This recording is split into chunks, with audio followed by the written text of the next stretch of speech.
Hello there, and welcome to Planet in Question, a quiet corner of the world where curiosity takes its time and wonder never rushes. Tonight, I'd like to invite you into a thought that hums softly beneath the surface of everything we think we know. A question that lingers like a faint echo at the edge of recorded history.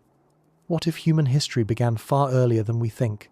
Before we begin our slow journey through this idea, take a moment to notice where you are right now. Maybe you're in bed, the lights dimmed, the room still. Maybe you're sitting by a window, the air cool and calm, listening to the faint noises of night. Or perhaps you've stumbled upon this in the middle of the day, looking for something that moves at a gentler rhythm than the world outside. However you've arrived, you and I are about to wander backward together past the walls of cities and the ruins of empires, past the written word, past even the faintest traces of what we call civilization, to ask if the true beginning of our story lies hidden somewhere much deeper in time. We've been told that human history began about 10,000 years ago, give or take a few centuries. That was when the first cities rose in the fertile valleys of Mesopotamia, when people began to farm instead of roam, when we started leaving marks that could be read and remembered. Clay tablets, stone walls, carved stories. Before that, we say, was prehistory, the long silence before the first words. But the more we learn, the more that neat dividing line begins to blur. The ground beneath our feet keeps offering surprises. Ruins older than we expected, tools that shouldn't exist yet, traces of sophistication that seem out of place. And each time the question returns, gentle but persistent, what if the real story started long before we think it did? Think of Earth's timeline as a long ribbon unspooling in the dark. Written history fills only the tiniest tip of that ribbon, a shimmer at the end of an immense, unseen length.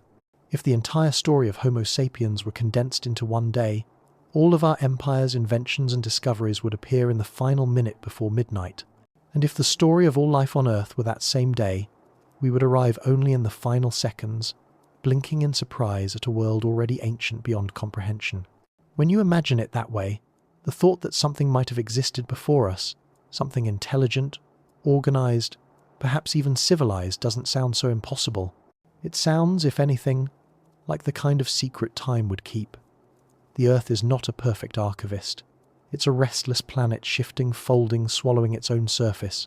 Mountains rise and crumble, seas advance and retreat. Entire coastlines vanish beneath the waves. What was once a city can, in a few million years, become nothing more than a layer of mineral within stone. It's humbling to realize that even our own great monuments, the towers, the bridges, the satellites, could disappear without a trace given enough time. A few thousand years of erosion, a few million of tectonic motion, and the record of our existence could be erased almost completely. If that's true for us, then why not for others before us? Somewhere deep in the sediments of time, there could be chapters we've lost not through mystery or malice, but through the slow, natural forgetting of the planet itself. Perhaps the true cradle of humanity wasn't the dawn of agriculture, but a far earlier moment we can no longer touch. Maybe our ancestors built, dreamed, or discovered in ways that never survived the endless rewriting of Earth's crust. The idea isn't meant to overturn science, but to stretch imagination, to remind us how small our record really is compared to the age of the world. Archaeologists speak of deep time, an awareness so vast that it dissolves the boundaries of familiar history. Within deep time, even the pyramids are recent, even the Ice Age is modern. Within deep time, 10,000 years is a flicker. And so, when we think of ourselves as the first to build or to wonder, it's worth pausing. Are we sure we're not simply the first to be remembered? It's a strangely comforting thought, isn't it? The idea that we might be part of a much longer, hidden continuum that's somewhere far behind us. Before floods and ice and the slow grinding of continents, there were others who looked at the stars and asked the same questions. Maybe they lived differently. Maybe they didn't look quite like us. Maybe they understood the world in ways we've since forgotten. But the urge to imagine, to create, to reach beyond survival that might be far older than the ruins we've found. Even the myths of ancient cultures seem to whisper this. Nearly every tradition speaks of forgotten ages, golden eras that fell into darkness, floods that wiped the slate clean, civilizations swallowed by the sea or buried beneath stone. To science, these are metaphors, but sometimes metaphors preserve memory. A flood myth, told across dozens of cultures, might echo a real flood that reshaped coastlines. A story of lost knowledge might recall the collapse of a forgotten world. Myths may be the last faint lanterns of earlier ages, carried forward through story because stone and metal could not endure. When you think of it that way, the line between history and imagination begins to fade. The past becomes not a fixed landscape, but a sea with depths we've barely sounded. The ruins we know Egypt, Sumer, the Indus Valley, may just be the visible islands in an ocean of lost time. Beneath them, unseen, could lie entire continents of memory waiting to be rediscovered. But this isn't a story about proof, it's a story about perspective. To imagine that history may stretch far beyond what we can see is to remember how short our view really is. It's to accept that the earth keeps secrets not out of malice, but because it simply has too much story to hold in the open. For every fossil unearthed, for every artifact preserved, countless others have returned to dust. The silence of prehistory may not be emptiness. It may be the hush of a library whose books have turned back into earth. So tonight, we'll wander through that quiet. We'll imagine what the world might have looked like if human memory reached farther back. If civilization began not 10,000 years ago, but perhaps 100,000, or 1,000,000, or even longer. We'll look at the clues scattered across myth and geology, at the whispers in stone and sea. Not to prove, but to wonder, because wonder, after all, is the oldest form of knowledge. And as we move gently through this question, let this be our shared pace. Slow, thoughtful, unhurried. Let's walk backward through time the way one might walk a familiar path at dusk, noticing new details in the fading light. Maybe, somewhere along that path we'll feel the faintest touch of recognition, as if part of us remembers something older, something vast, something human that came before the version of history we know. If that sounds like the kind of journey you'd like to take, I'd be so grateful if you paused for a moment to leave a like or subscribe. It helps this little circle of calm find others who might need it. But more importantly, it keeps these long, quiet questions alive, questions that remind us that even in the most certain stories, there's always room for mystery. So, settle in. Let your breath slow. Let the weight of time stretch out before you like a horizon without end. We're not in any rush tonight. After all, we have all of human history and perhaps more waiting to be rediscovered. 1. The known beginning. When we speak about human history, we usually begin with what feels solid. The first cities, the first written words, the first marks that time decided to keep. A familiar story, it all begins around 10,000 years ago, when small groups of people scattered across fertile valleys began to settle, farm, and build. The rivers of Mesopotamia, the plains of the Indus, the gentle curve of the Nile, these are the names that echo through every schoolbook as the cradles of civilization. They are the places where the long wanderings of humanity supposedly came to rest. But when you listen closely, that story hums with uncertainty. The edges blur. The beginning feels less like a line and more like a mist. Imagine standing in one of those ancient valleys, somewhere between the Tigris and Euphrates. The air is warm, heavy with dust and scent of grass. Around you, the first fields stretch in rows. There are huts built from reeds, smoke curling upward, voices murmuring in the distance. These are people who have just begun to understand how to bend nature to their will, not as conquerors, but as learners. They plant seeds, and the earth responds. They carve marks into clay, not yet language, but memory. For the first time, survival and imagination move side by side. It's a fragile balance, and yet this is where we place the start of everything we call human. Archaeologists draw a tidy line here between prehistory and history, between the time before writing and the time after. But what is writing, really, except a technology for remembering? And what of all the memories that were never carved in clay or painted on walls? For tens of thousands of years before this, our ancestors told their stories in other ways, through symbols drawn on cave walls, through song, through the shape of tools and the rhythm of fireside speech. Those were histories too, just not the kind that stone and parchment could preserve. Perhaps the only reason we call them prehistory is because their language has faded. When we look at a timeline of the world, it's hard not to feel the bias of our own perspective. The written record stretches back maybe a few thousand years, But anatomically modern humans, people like us, have existed for roughly 300,000. That means that 97% of our story is missing from our own version of history. Imagine a book with hundreds of chapters, but only the last few survive. We'd read those and assume they were the whole story. That's what we do with human civilization. We call the surviving chapters the beginning, simply because they're the ones still legible. In museums, the artifacts from this early period are small and delicate pottery shards, arrowheads, fragments of bone. They look simple, but in their simplicity there's something profound. Each one is a mark of thought, of purpose, of connection. Someone made this.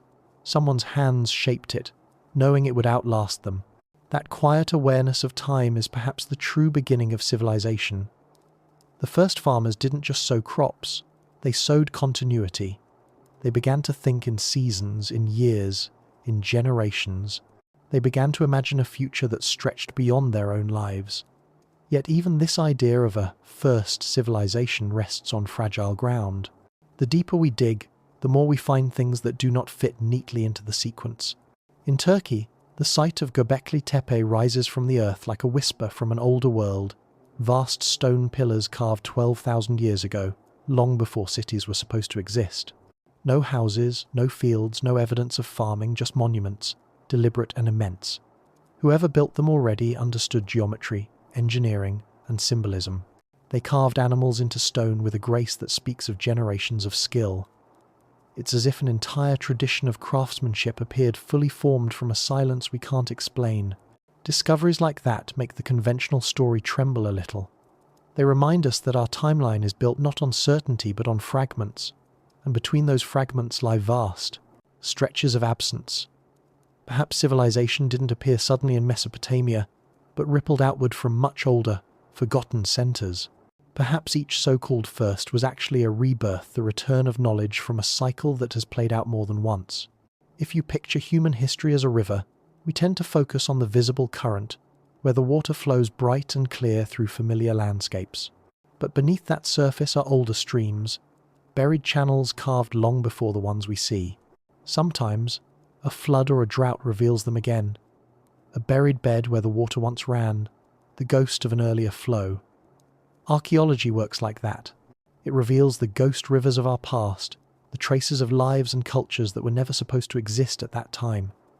Each discovery is a small opening through which deep time peeks back at us. But even when we speak of the first cities, the scale is deceptive. 10,000 years feels immense, yet it's barely a breath in geological time. The ice sheets had only just retreated. Seas were still rising, swallowing coastlines.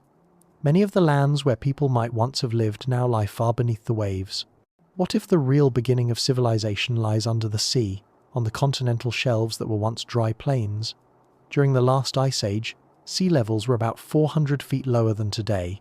Entire regions now underwater, the coasts of India, Southeast Asia, Europe, could have supported thriving cultures whose remains are forever hidden. The land remembers differently than the sea. Beneath the ocean, the traces of stone and wood dissolve into silt. When you stand by the shore and listen to the waves, it's strange to think that once, people may have walked where the water now moves. Maybe they built homes there, watched fires burn against the night, and saw the same stars we see now. When the glaciers melted, they must have watched the ocean creep closer day by day, swallowing their fields and their temples. What stories did they tell as they fled inland? Did they carry their memories in song, hoping their children would remember the world before the flood? And when those stories reached us thousands of years later, as myths of lost islands, drowned kingdoms, golden ages, did we realize we were hearing echoes of their truth? History, as we tell it, often begins at the point where memory becomes visible. But there are other kinds of memory, ones that live in myth, in the rhythm of rituals, in the stars themselves. Ancient calendars align with solstices and equinoxes so precisely that they suggest a long inheritance of sky watching. Someone, long before the first scribes, must have studied the heavens with patient attention. Someone must have passed down that knowledge in ways that lasted even when the names and languages changed. Civilizations may die, but memory finds a way to survive, hidden in numbers, in patterns, in stone. The known beginning, then, is both a foundation and a veil. It gives us a story to stand on, but it also hides what came before. When we say, "This is where it started," what we really mean is, this is as far back as we can see. Beyond that point, the light grows dim, and our instruments, both scientific and imaginative, begin to falter. But maybe that's all right. Maybe mystery is part of the inheritance. Maybe every civilization is meant to rediscover its own beginnings again and again, like a tide washing back over old shores. When I think of the first builders, the first storytellers, I imagine them not as distant ancestors, but as versions of us, the same curiosity, the same hunger to understand. Their tools were simpler, but their minds were not. They looked at the sky with wonder, and the earth with gratitude. They learned to plant, to build, to remember. Whether they were truly the first or simply the latest in a long-forgotten lineage, they shared something timeless, the desire to belong in the story of the world. So maybe the known beginning isn't a single point, but a reflection the moment we began to see ourselves as part of history rather than apart from it. The first written word, the first wall, the first melody carved into air, each was a whisper saying, "We were here." And that whisper continues still, carried through time, even as the rest of the story remains buried in the silence before it. We may never know how far back the thread really runs, but perhaps that's what makes it beautiful, the sense that our story isn't bounded by what we found, but by what we can still imagine. The known beginning is only one page in a book that's still being written, and maybe, just maybe, some part of us remembers the earlier chapters faintly, like a dream that lingers at the edge of waking. 2. The problem of forgetting. If you've ever watched the tide smooth over a footprint in sand, you already understand how fragile memory can be. It takes only a moment for something deliberate, something made by hand and intention, to vanish back into nature. Multiply that by the scale of eons, and you begin to glimpse the difficulty of knowing our true beginnings. The earth, for all its beauty, is a restless archivist. It keeps some things safe in stone and ice, but it also rewrites constantly, folding its pages, erasing, layering, melting. To look for the origins of civilization is to search through a book that has rewritten itself countless times. It's not that the story isn't there, it's that the words have been buried beneath new ones. Everywhere we dig, we encounter this problem of forgetting. Soil is not static, it moves. Wind and water shift the surface. Plants dig roots, animals burrow, mountains grind themselves down grain by grain.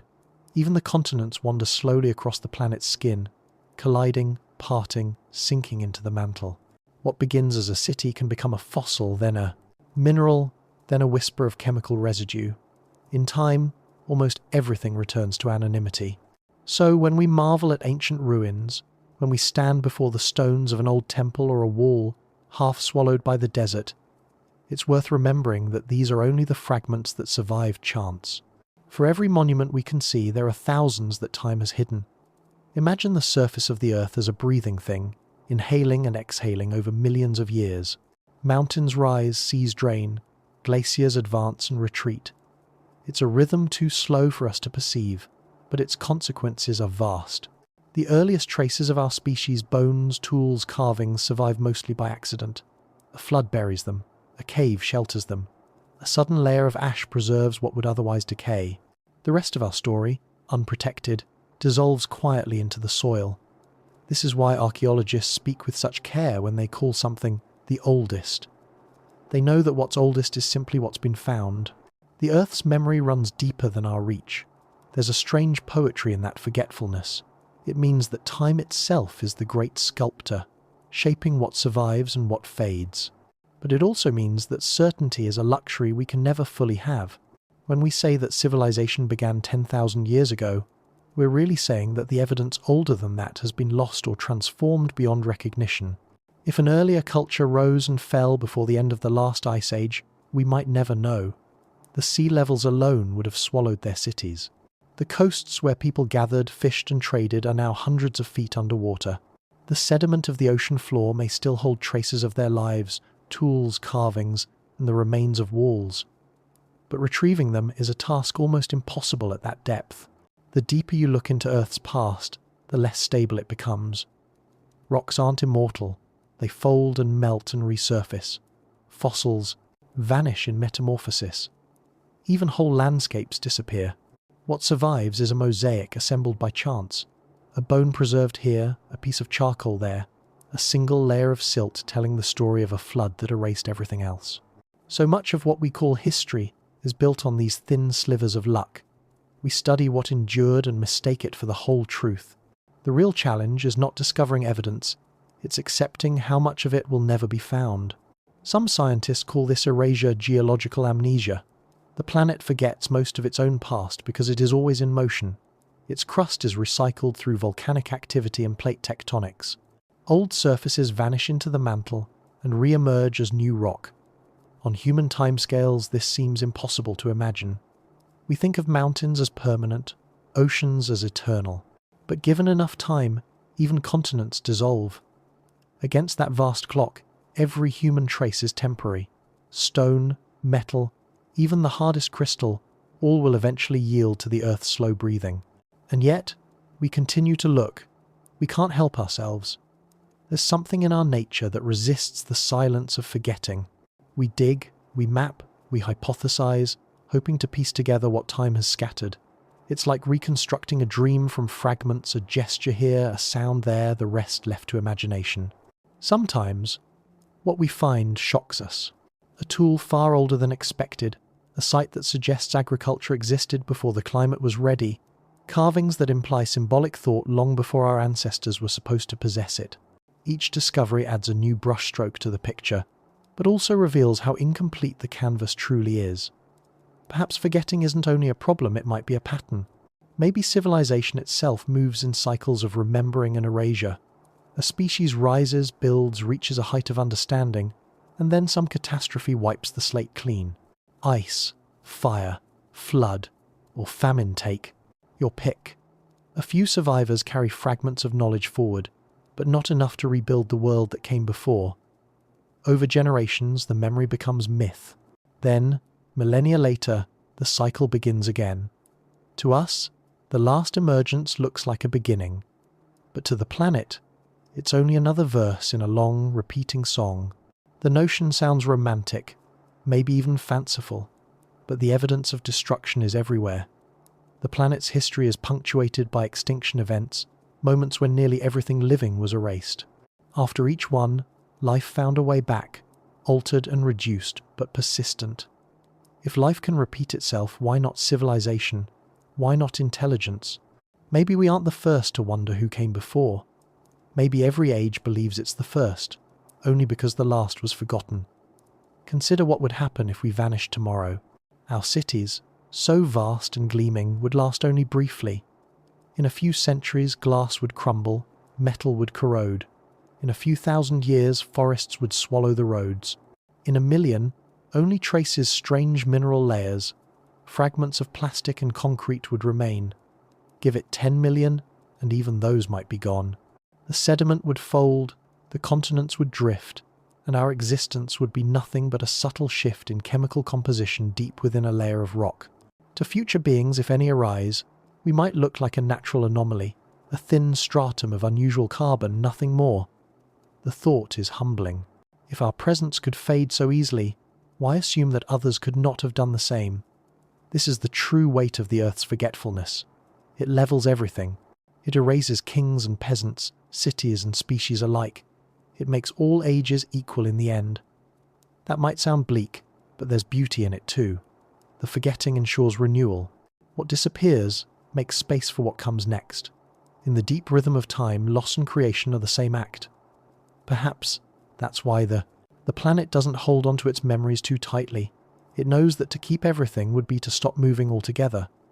Still, the human mind resists. We are storytellers, builders of continuity. We crave lineage, a beginning we can point to, a thread that connects us to something larger. But maybe our need for beginnings is itself a kind of rebellion against forgetting. Maybe we tell stories because the Earth cannot. We write, carve and build as if to say, remember this, knowing full well that the planet won't. Every monument is a conversation with time, a hope that some part of us might slip through the cracks of its amnesia. If you listen carefully, though, forgetting isn't silence. It has its own language, the slow creak of glaciers, the hiss of sand bearing ruins, the soft settling of sediment. These are the sounds of time erasing gently, almost kindly. And within that erasure, something else happens. What is truly meaningful, what defines life and thought, has a way of returning. Not as ruins or relics, but as patterns. The same curiosity that drove the first toolmaker still drives the scientist. The same awe that filled the first storyteller still moves us when we look at the stars. Memory, it seems, doesn't live only in things. It lives in tendencies, in instincts, in the quiet pulse of imagination that keeps finding its way back through every age. So perhaps the problem of forgetting isn't something to solve. Perhaps it's something to live with, to understand, as part of the same process that allows life and history to begin again. If the Earth never forgot, there would be no room for us to ask these questions. The blank spaces, the missing pages, are what make wonder possible. Without them, there would be nothing left to imagine. In that sense, forgetting is not the enemy of memory, but its companion. It reminds us that everything is temporary, yet nothing is truly lost. The sea that erases also preserves, the earth that swallows also, shelters. Somewhere beneath the layers of silt and stone, the stories we've forgotten still sleep. And maybe, in quiet moments like this, when we pause to listen beyond the noise of our own age, we can almost hear them breathing. 3. Layers beneath our feet. When you look at the ground beneath you, it seems so solid, so still, as if it has always been there. But the earth you stand on is not a single surface. It's a palimpsest, a layered manuscript of time written and rewritten again.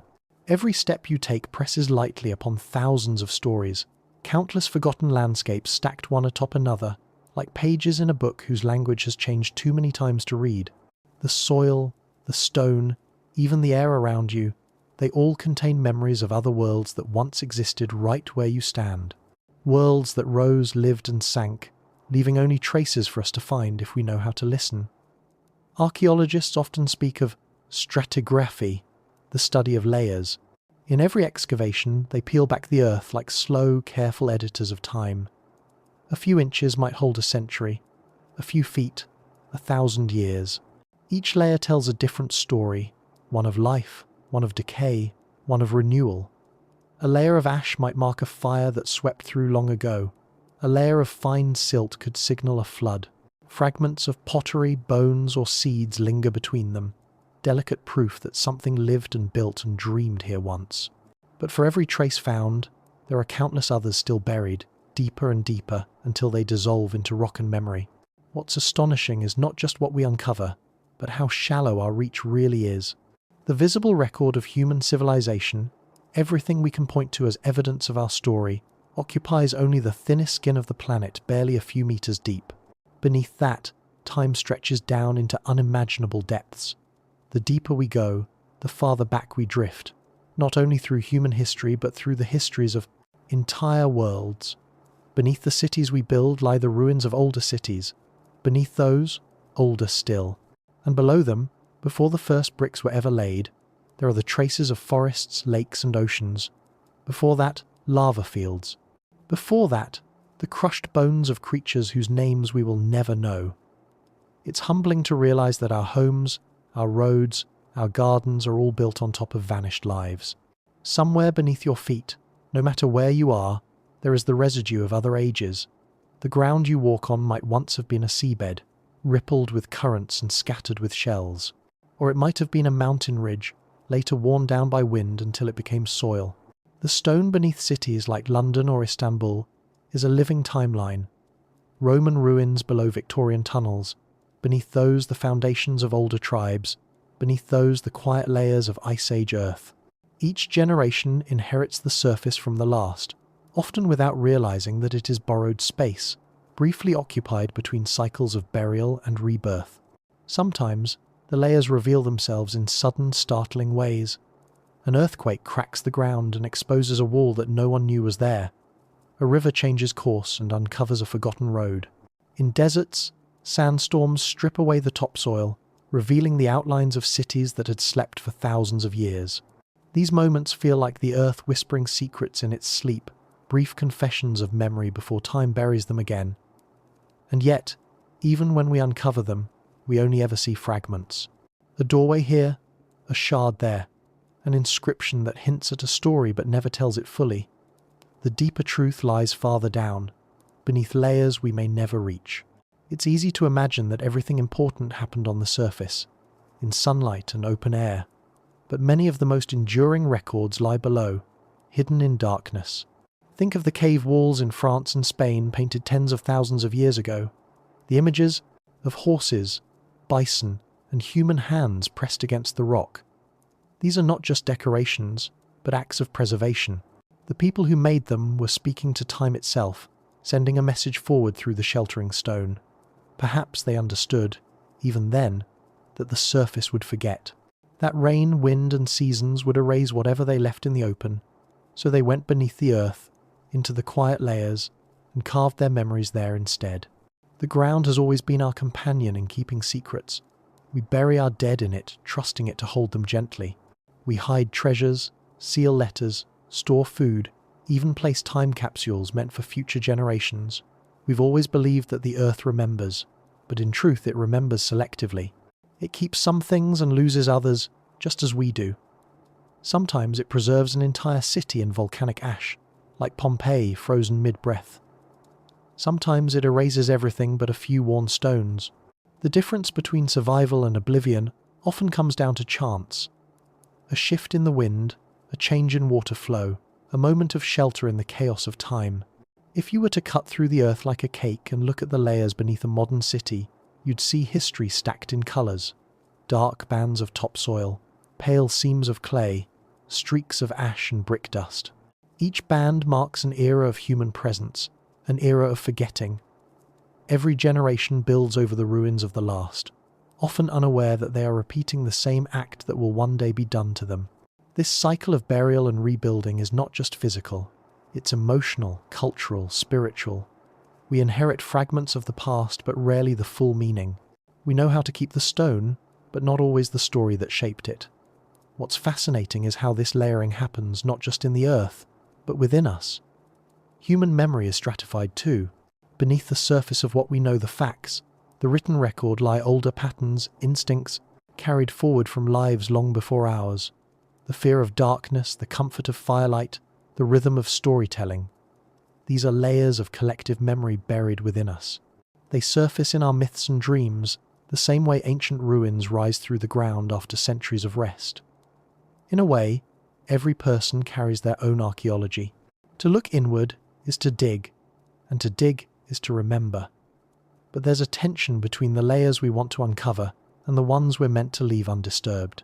Every excavation, no matter how careful, destroys the site it studies. Once a layer is opened, it's changed forever. That's the paradox of archaeology. To reveal is to alter. The same is true of history. Each time we reinterpret the past, we reshape it in our own image.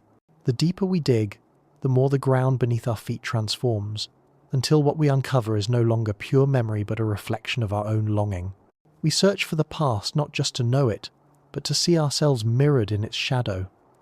There's a quiet irony in realizing that even now, as we speak of uncovering ancient layers, we're creating new ones. Every action we take, every building, every footprint, every piece of plastic or metal will one day be part of a future layer. Our streets will become sediment, our skyscrapers compressed into stone. Future archaeologists, whoever or whatever they may be, will sift through our remains the way we sift through others. They'll find our foundations and wonder what stories they once supported. They'll ask what kind of people we were, what we believed, what we feared, and like us, they'll know only fragments. When you walk outside and feel the ground beneath you, try to imagine the invisible depth below. Imagine the weight of time pressing upward, layer upon layer, each one containing moments of laughter, loss, creation, and silence. Imagine, too, that somewhere deep within those layers, there are still voices ancient, faint, waiting to be heard. Maybe they belong to people who lived in ages we no longer remember. Maybe they were the first to wonder who came before them. If you listen quietly enough, you might hear them asking the same questions we ask now.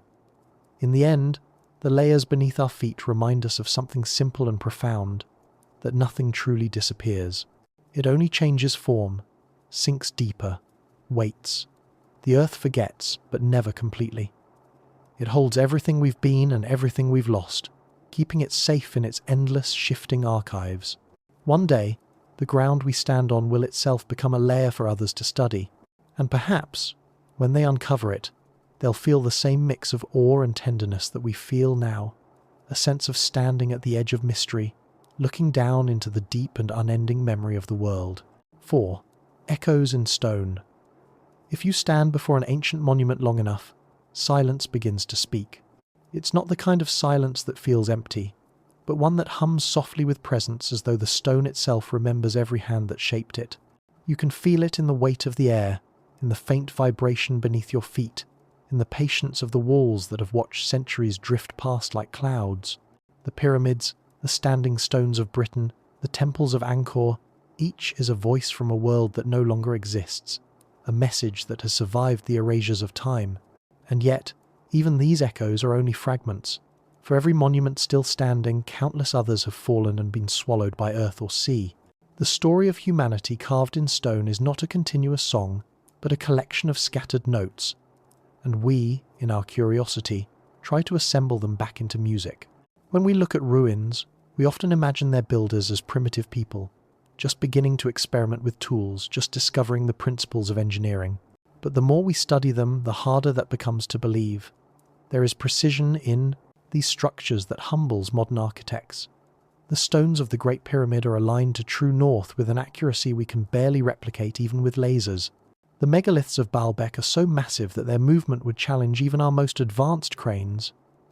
The layout of Stonehenge tracks celestial cycles that unfold over thousands of years. How did ancient minds, working with tools made of copper and stone, measure the heavens so carefully, cut rock so precisely, and plan with such patience? The easy answer is to call it genius. The harder answer, the one that lingers long after the documentary's end, is to wonder if what we're seeing is not invention, but memory. Maybe these structures weren't the beginnings of human civilization, but the remnants of a much older knowledge passed down across ages.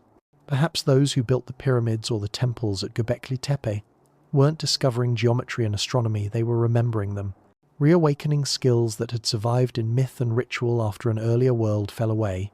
This idea isn't meant to conjure lost continents or vanished empires for the sake of mystery, but to acknowledge a simple truth. Human memory is longer than written history. Skills can outlive stories. Patterns can survive in ritual, even when their meanings fade. When we see the same alignments to solstices, the same fascination with the stars repeated across civilizations separated by oceans and millennia, it feels less like coincidence and more like an echo, one mind speaking faintly through the corridors of time. Consider how stone behaves with time. Wood rots, metal rusts, but stone endures. It weathers slowly, holding its shape even as everything else dissolves. It's as if ancient builders understood this and chose it deliberately, as though they knew that the only way to speak across millennia was through the language of rock. A stone placed with purpose becomes a kind of fossilized thought. You can stand before it and feel the intention behind it. A silent message that says, "We were here. We knew something worth remembering." The shapes, the alignments, the carvings, all of them may have meanings we've forgotten how to read. To us, they're art or architecture. To their makers, they might have been libraries. Even now, when archaeologists uncover a temple or a monument, interpretation often falls short. What we see as decoration might once have been code. What we call ritual may have been instruction.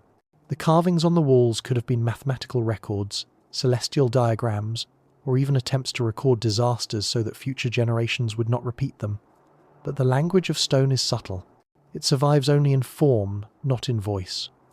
When a civilization collapses, its written words vanish first, its buildings next, and its meanings last. The final traces left to time are shapes, circles, spirals, pyramids, pillars, the geometry of remembrance. It's strange how often those shapes repeat across the world. Circles of stone in England, circular enclosures in the Sahara, pyramids in Egypt, Mesoamerica, and even China. Different cultures, different materials, yet the same fundamental forms. It's tempting to dismiss this as coincidence after all. Humans everywhere share the same sky, the same physics, the same tools. But when you pause and look closer, the repetition feels deliberate, as if each generation of builders were responding to a whisper they couldn't quite name. The circular enclosures may mirror the movement of the stars. The pyramids may reflect the descent of light from heaven to earth. Or perhaps they simply mark a universal desire to reach upward, to bridge the ground and the sky, to make the transient body of humanity touch the eternal body of stone. When the wind moves through the ruins of an ancient site, it sounds like breath. You can imagine it as the voice of those who once lived there, speaking in a language beyond words. What would they tell us if they could? Perhaps they'd remind us that everything we build is temporary, but that meaning can survive in form. Maybe they'd laugh gently at our timelines and our need to define beginnings and ends. To them, time might have felt circular, not linear. Civilizations might rise, fall, and rise again, each inheriting the stonework of the last, each convinced they were the first. There's another layer to this echo. The materials themselves carry memory. Stone records vibration, temperature, even magnetism. Some scientists have found that ancient sites display magnetic anomalies, as if the stones have been subtly aligned to natural energy lines in the earth. Whether intentional or not, it suggests an ancient sensitivity, a tuning to the planet itself. These were not builders working blindly with brute strength. They were listening to the earth. They built in harmony with the forces around them. Perhaps that's part of why their creations have lasted so long. They weren't imposed on the land, but woven into it. Think for a moment about what it means to carve something in stone, knowing you'll never live to see it finished. Many of these monuments took generations to complete. The people who started them were not the ones who saw them done. That kind of patience feels foreign to us now, living as we do in a world of immediacy. Yet they gave their lives to works that would outlive them, trusting that time would understand. It's a form of faith, not religious necessarily, but existential. A belief that what we do now will matter someday, even if it takes thousands of years for someone to see it. There's a quiet lesson in that.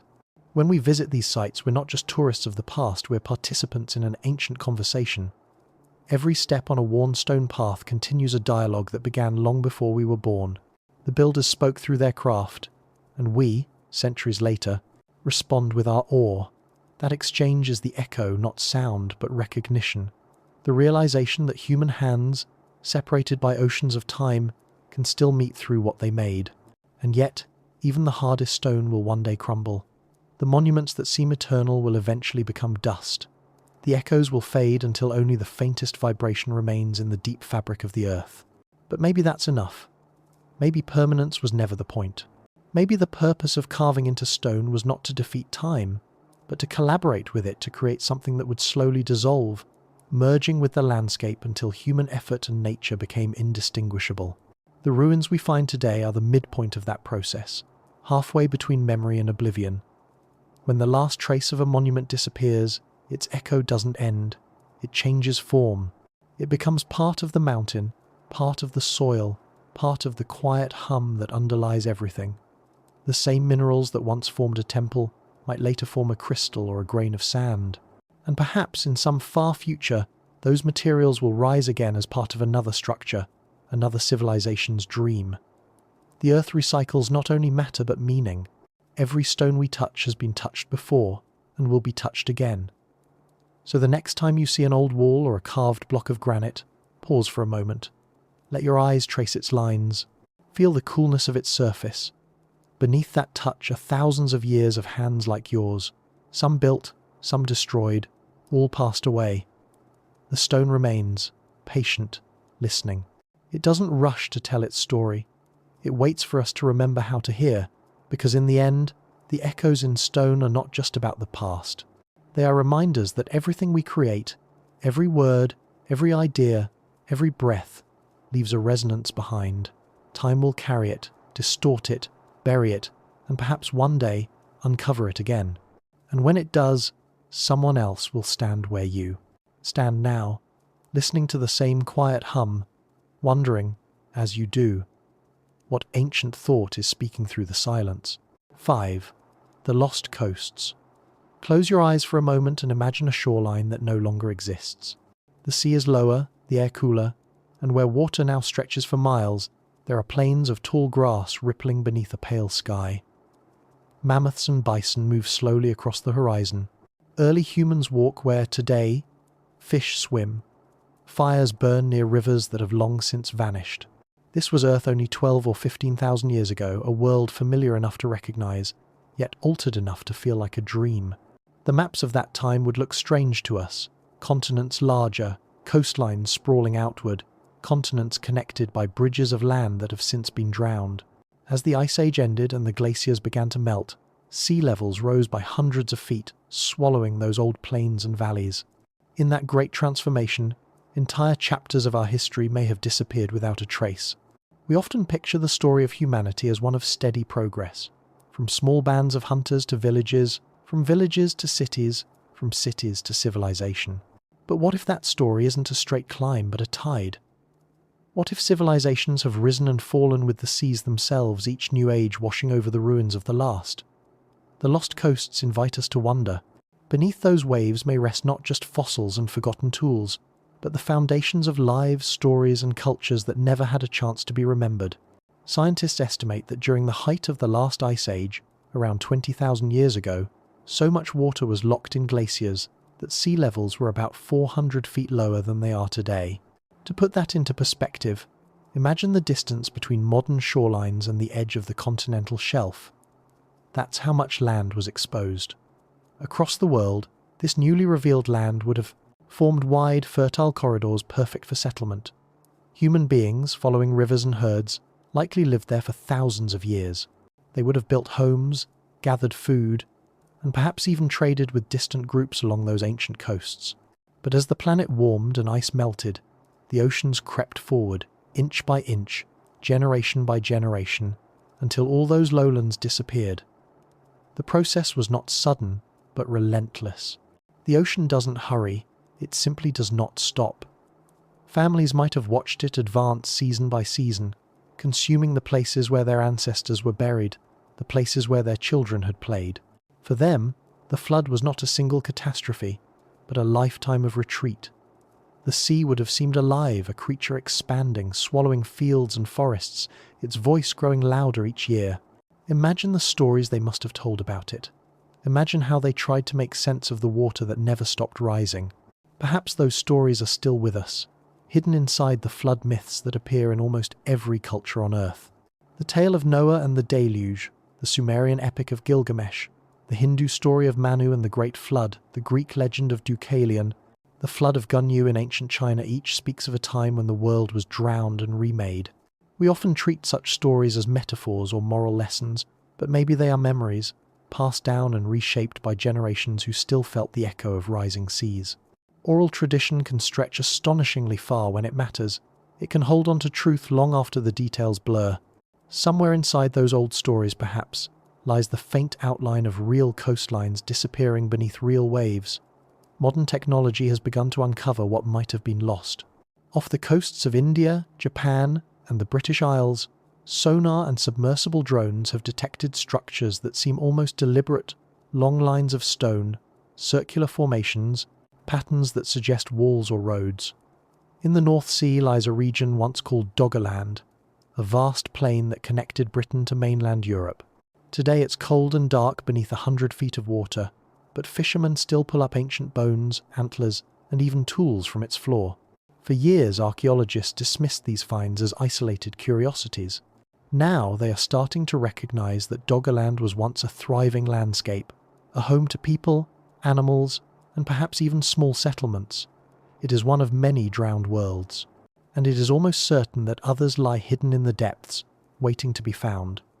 But discovery is not simple. The sea is a stubborn guardian of its secrets. Salt water corrodes, currents bury, and sediments hide. The traces of a lost civilization could lie just a few hundred feet below the surface and still remain invisible to us. Even with our most advanced equipment, mapping the ocean floor is like exploring another planet. Only a fraction of it has been surveyed in detail. What lies beneath the rest is as unknown as the far side of the moon.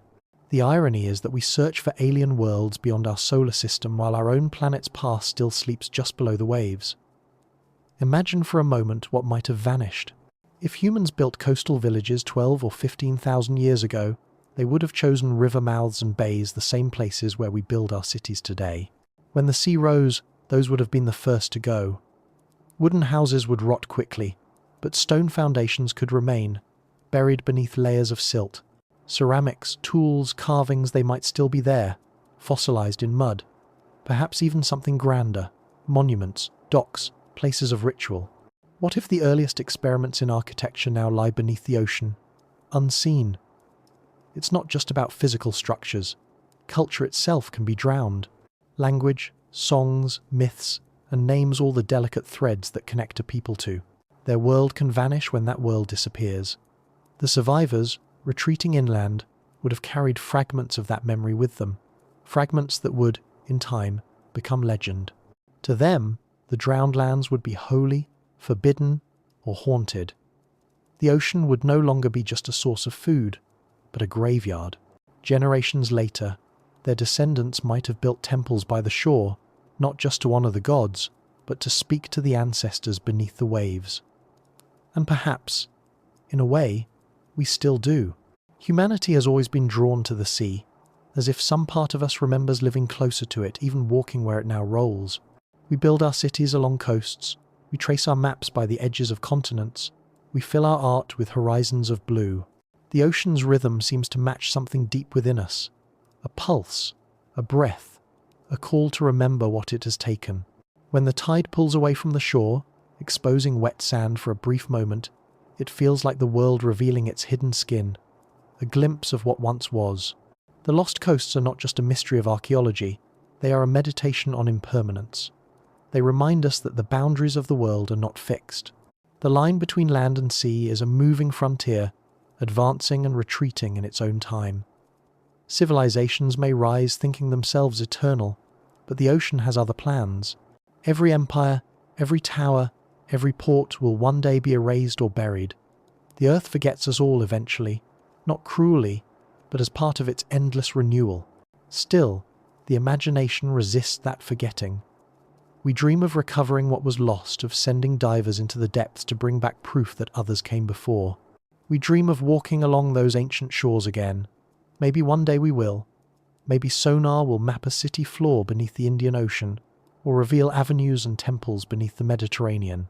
Maybe our descendants will find those places and realize that the story of civilization began not on the dry plateaus where we found ruins, but in the places where water now moves. For now, the lost coasts remain quiet, their evidence hidden beneath the weight of time and tide. But they whisper to us in other ways, in myths, in dreams, in the haunting pull we feel toward the sea. And perhaps that whisper is enough. Perhaps it's a reminder that history is not a straight line but a shoreline, always changing shape. What we call the beginning may simply be the part of the beach that's still above water. Beneath the waves, the rest of the story waits, written in sand and salt and silence, patient as the tide that one day will rise again. 6. The silence before the records. There's a peculiar quiet that hangs over the time before writing a stillness so deep that it almost feels alive. When we look back across the long stretch of human existence, most of it belongs to that silence. We've lived on this planet as Homo sapiens for hundreds of thousands of years, but our written records, the words, the chronicles, the accounts of who we were and what we did, cover only the last sliver of that time. The rest is a vast ocean of unrecorded life, stretching backward beyond our reach, filled with people who laughed, who dreamed, who loved, and built and mourned just as we do, yet whose stories have vanished into dust. It's strange to think that everything we call history, every empire, every invention, every idea we can trace exists only in the thin layer of time after the first marks were pressed into clay. Before that, the world was full of voices, but none of them were written down. We know their hands shaped tools, carved symbols, painted animals on stone walls deep inside caves. We know they crossed continents, built shelters, and mapped the stars with a precision that still humbles us. But we don't know their names, their fears, their songs. It's as though the entire species lived in a whisper, one that has faded almost completely. This quiet isn't empty, though. It's full of evidence that life was anything but simple. Archaeologists have uncovered tools from Africa and the Levant, older than our oldest cities, by tens of thousands of years. Obsidian blades, bone needles, pigments ground for paint. They've found seashells traded across vast distances, long before written trade routes existed. In South Africa, deep inside a cave system, they discovered a workshop for making red ochre pigment dating back almost 100,000 years. These were not the works of creatures barely surviving. They were the expressions of minds that already understood beauty and purpose. Yet, because they left no words behind, we call them prehistoric, as though history only began when ink met surface. What was lost in that silence? Perhaps entire civilizations rose and fell before the first recorded city. Their monuments might have been made of wood, their art drawn in sand, their records told in song. Nothing of that would survive 10,000 years, let alone 100,000. All that remains are faint traces, a scattering of tools, a few beads, a pattern of fire pits the barest echoes of lives lived fully. It's like trying to understand a symphony from a handful of surviving notes. The music was once there, rich and complex, but time has erased the melody, leaving us only with the faintest rhythm. And yet, sometimes, that rhythm is enough to stir something within us, a strange recognition, almost like memory. When we see a cave painting of a horse or a bison, drawn 30,000 years ago by torchlight, it doesn't feel foreign. The line of the animal's body, the curve of movement, the sense of awe, it feels human in the way a whispered story feels human. Whoever drew those figures didn't live in ignorance. They lived in wonder, the same wonder that drives us now. The silence before the records wasn't a void of thought. It was a world where knowledge was carried differently, in the body, in memory, in ritual, in rhythm. Imagine sitting beside one of those fires at night, the air cool, the flames casting shadows on stone. Around you, people are speaking, singing, perhaps telling the story of how the world began.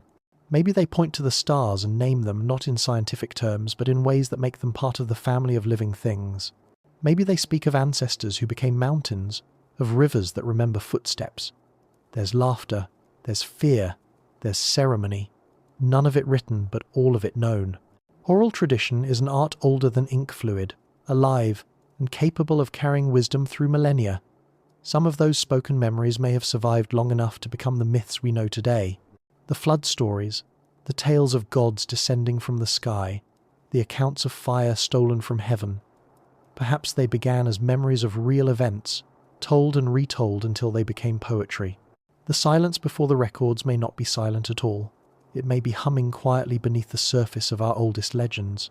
We hear its echoes when a story told in one corner of the world mirrors another told thousands of miles away. We see it when ancient symbols recur in places that, by all logic, should never have shared an influence. Maybe those connections aren't coincidence. Maybe they're the surviving threads of a world that once spoke in one vast interconnected voice. The silence is also deceptive because it tempts us to underestimate those who came before. We tend to think of intelligence as something modern, a light that flickered on in recent millennia. But every human who ever lived carried the same capacity for thought and creativity that we do now. The people who shaped tools from flint and painted spirals on stone had brains indistinguishable from ours. The difference is not in ability, but in what remains. We call them primitive, only because the evidence of their complexity has been erased. If the record of our own age were wiped away by flood or fire, what would we look like to the distant future? A few bones, a few fragments of metal, maybe the imprint of a building in rock. Would they call us primitive too?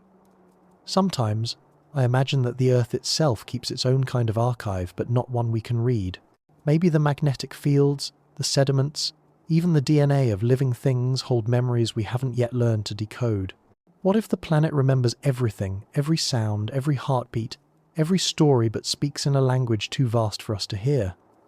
Maybe the silence before the records is only our failure to translate.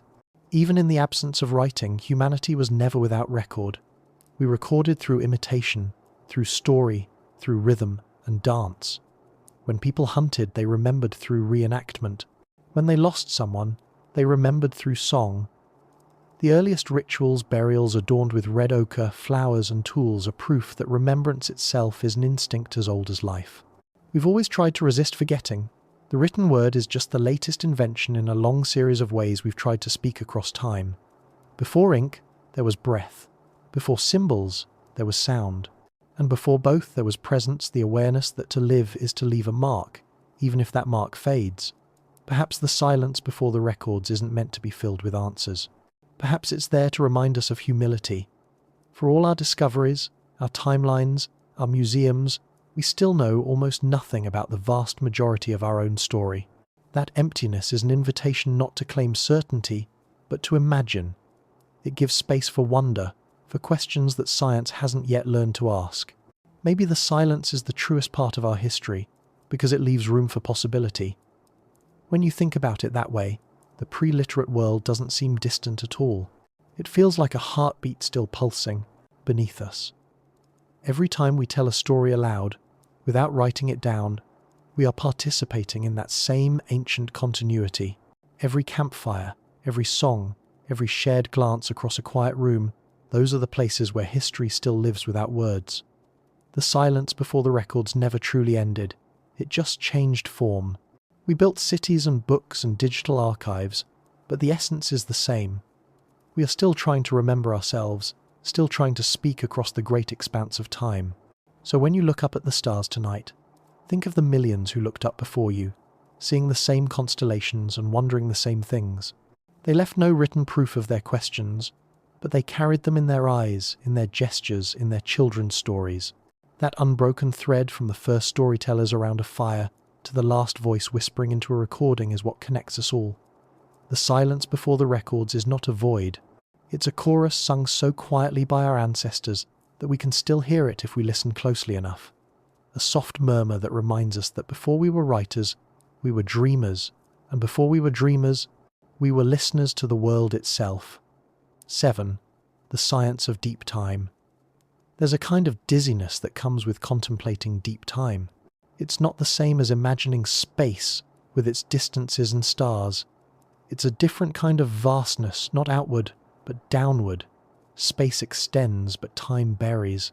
Deep time isn't just a measure of years, it's an ocean of duration in which even mountains are ripples.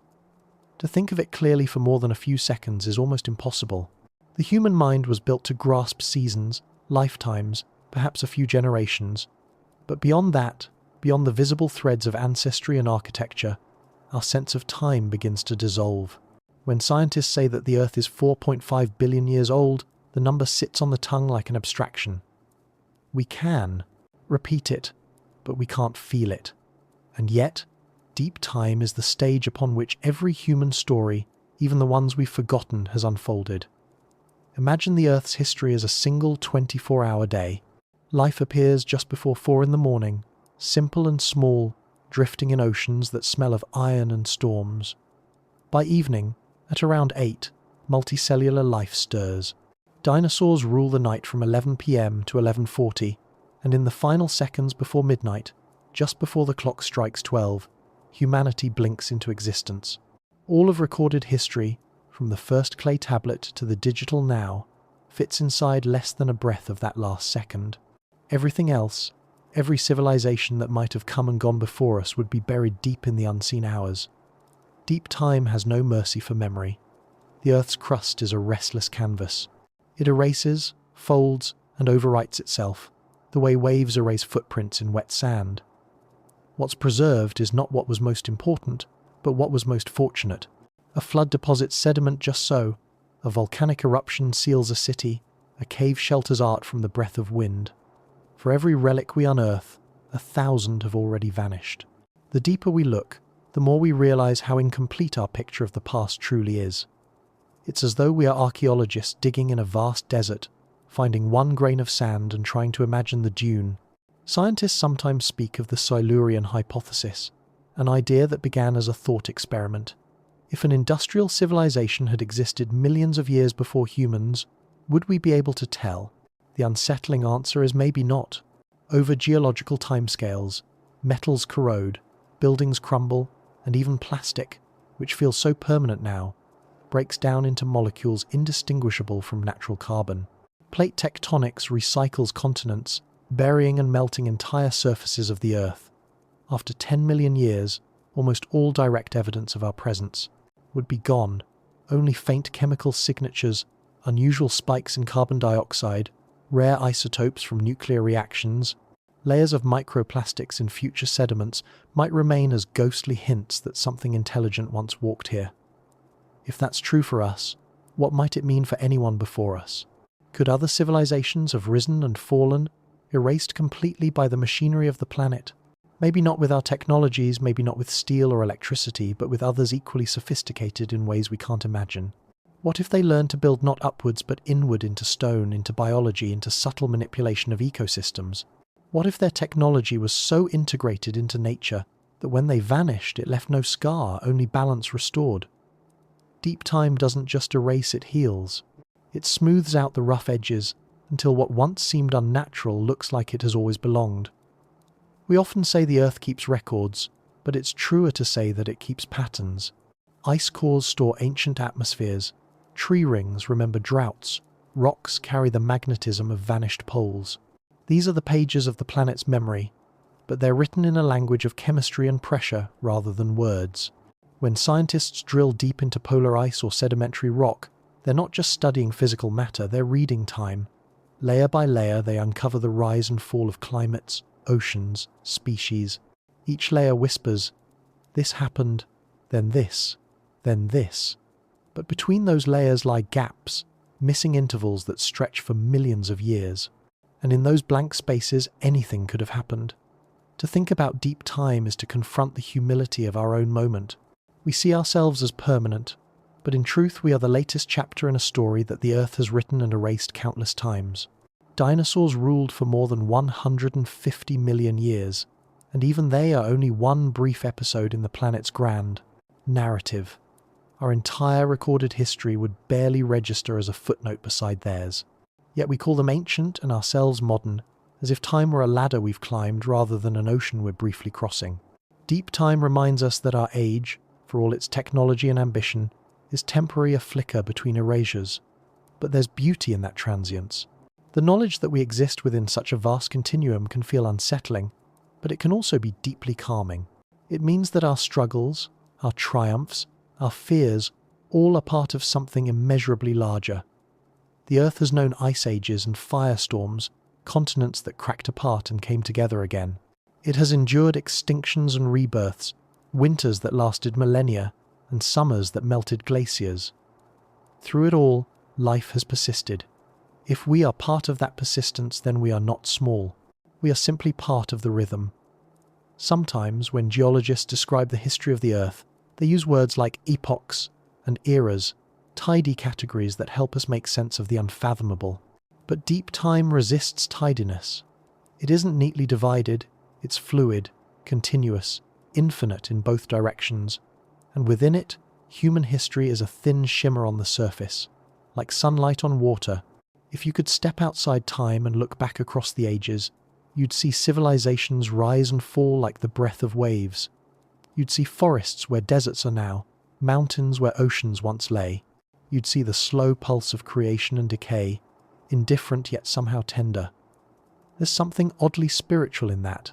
Deep time turns the planet into a kind of consciousness, not human, but aware in its own slow way. The rock cycle is its heartbeat, the shifting continents its dreams. It forgets and remembers differently than we do. What it erases physically, it may retain energetically, in magnetism, in the crystalline lattice of minerals, in the subtle fingerprints of the life that once was. Perhaps the Earth doesn't lose memory at all, it simply transforms it. What was once a city becomes limestone. What was once a song becomes a vibration in the air, faint but enduring. If we could perceive deep time directly, it would change how we see ourselves. We would stop asking where history began, and instead ask how it continues through us. We'd see that we are both fleeting and eternal. Fleeting as individuals, eternal as expressions of life repeating its experiment again and again. The atoms in our bodies have been part of mountains and rivers, part of stars and storms. Every breath we take contains molecules that once moved through lungs millions of years ago, or perhaps through the leaves of prehistoric forests. Deep time is not just around us, it is within us. And maybe that's the quiet truth behind our fascination with the ancient and the unknown. We sense, even without evidence, that we've been here before, not as the same people, but as the same story told in new voices. When we unearth fossils, when we study strata, when we gaze into the long corridors of time, what we're really doing is remembering. Not just remembering the Earth's past, but our own, a kind of ancestral awareness that transcends generations. In the end, deep time humbles us, but it also softens us. It tells us that forgetting is not failure, that erasure is part of renewal. It reminds us that even if every trace of humanity were to vanish tomorrow, we would still continue in another form, folded back into the Earth's great cycle. Our monuments might crumble, our data might fade, but the essence, the curiosity, the awareness, the will to reach and wonder will reappear somewhere else, in some other age, in some other being looking up at a sky and asking the same questions. Deep time has seen it all before, and it will see it all again. So the next time you touch a stone, to hold it a little longer. Feel its coolness, its patience. The piece of rock has travelled through more centuries than you can imagine. It has seen oceans come and go, species bloom and vanish. In its silence it holds a kind of wisdom, the quiet assurance that nothing is truly lost, only transformed. And as you stand there, in your brief moment on this vast timeline, remember that you too are part of that transformation. The Earth will one day forget your name, but it will remember your presence in ways beyond language, in the minerals that once made your bones, in the air you breathed, in the story that time never stops retelling. 8. Myths as memory. When history fades, story remains. Long after a city has fallen and its stones have been scattered by wind and rain, something of it often lingers not in the ground, but in the mind. That something takes shape as myth, as legend, as tale. It changes, of course, with every retelling, shifting like sand in the current of generations. But deep within the story's structure, there may still lie a seed of truth, a memory so old that it has lost its name. Myths are often dismissed as fictions, but perhaps they are better understood as the dreams of civilizations, not falsehoods, but translations of memory into metaphor. It is strange to think that the human mind might have been recording its history long before it learned to write. Words came late, but imagination was ancient. In the world before books and archives, stories were the only vessels sturdy enough to carry memory across time. They were flexible, adaptable, able to survive floods and famines because they lived in people, not in objects. The body became the library, the voice, the archive. The past was not written, it was performed. When an elder sat beside a fire and spoke of a time before the sea swallowed the land, that was a form of record-keeping, a history encoded in emotion and rhythm rather than in ink. Across the world, the oldest myths share certain motifs, as if humanity once dreamed a common dream, before scattering across the continents. Nearly every culture tells of a great flood, of gods descending from the heavens, of golden ages followed by collapse. There are stories of serpents coiling beneath the earth, of fires that remade the world, of heroes who brought back lost knowledge after a time of darkness. To the rational mind, these are metaphors, perhaps symbolic ways of explaining nature's forces, but they might also be echoes, faint and distorted, of real events long forgotten. The flood myths, for instance, could easily recall the massive sea level rise that ended the last ice age, when coasts and plains were drowned beneath hundreds of feet of water. Imagine living through that and trying to explain it to your descendants. Wouldn't you call it the wrath of the gods? Wouldn't you tell them to remember so it never happened again? In that sense, myth becomes both history and warning. It encodes survival lessons into story form. The Aboriginal peoples of Australia tell tales of land that once lay far beyond the current shore, of canoes paddling through places where the sea now lies deep. Geologists have found evidence that those stories describe coastlines that existed over 10,000 years ago. In the same way, myths of fire and destruction might recall ancient volcanic eruptions, and stories of sky gods could preserve the memory of meteor impacts or comets streaking across the heavens.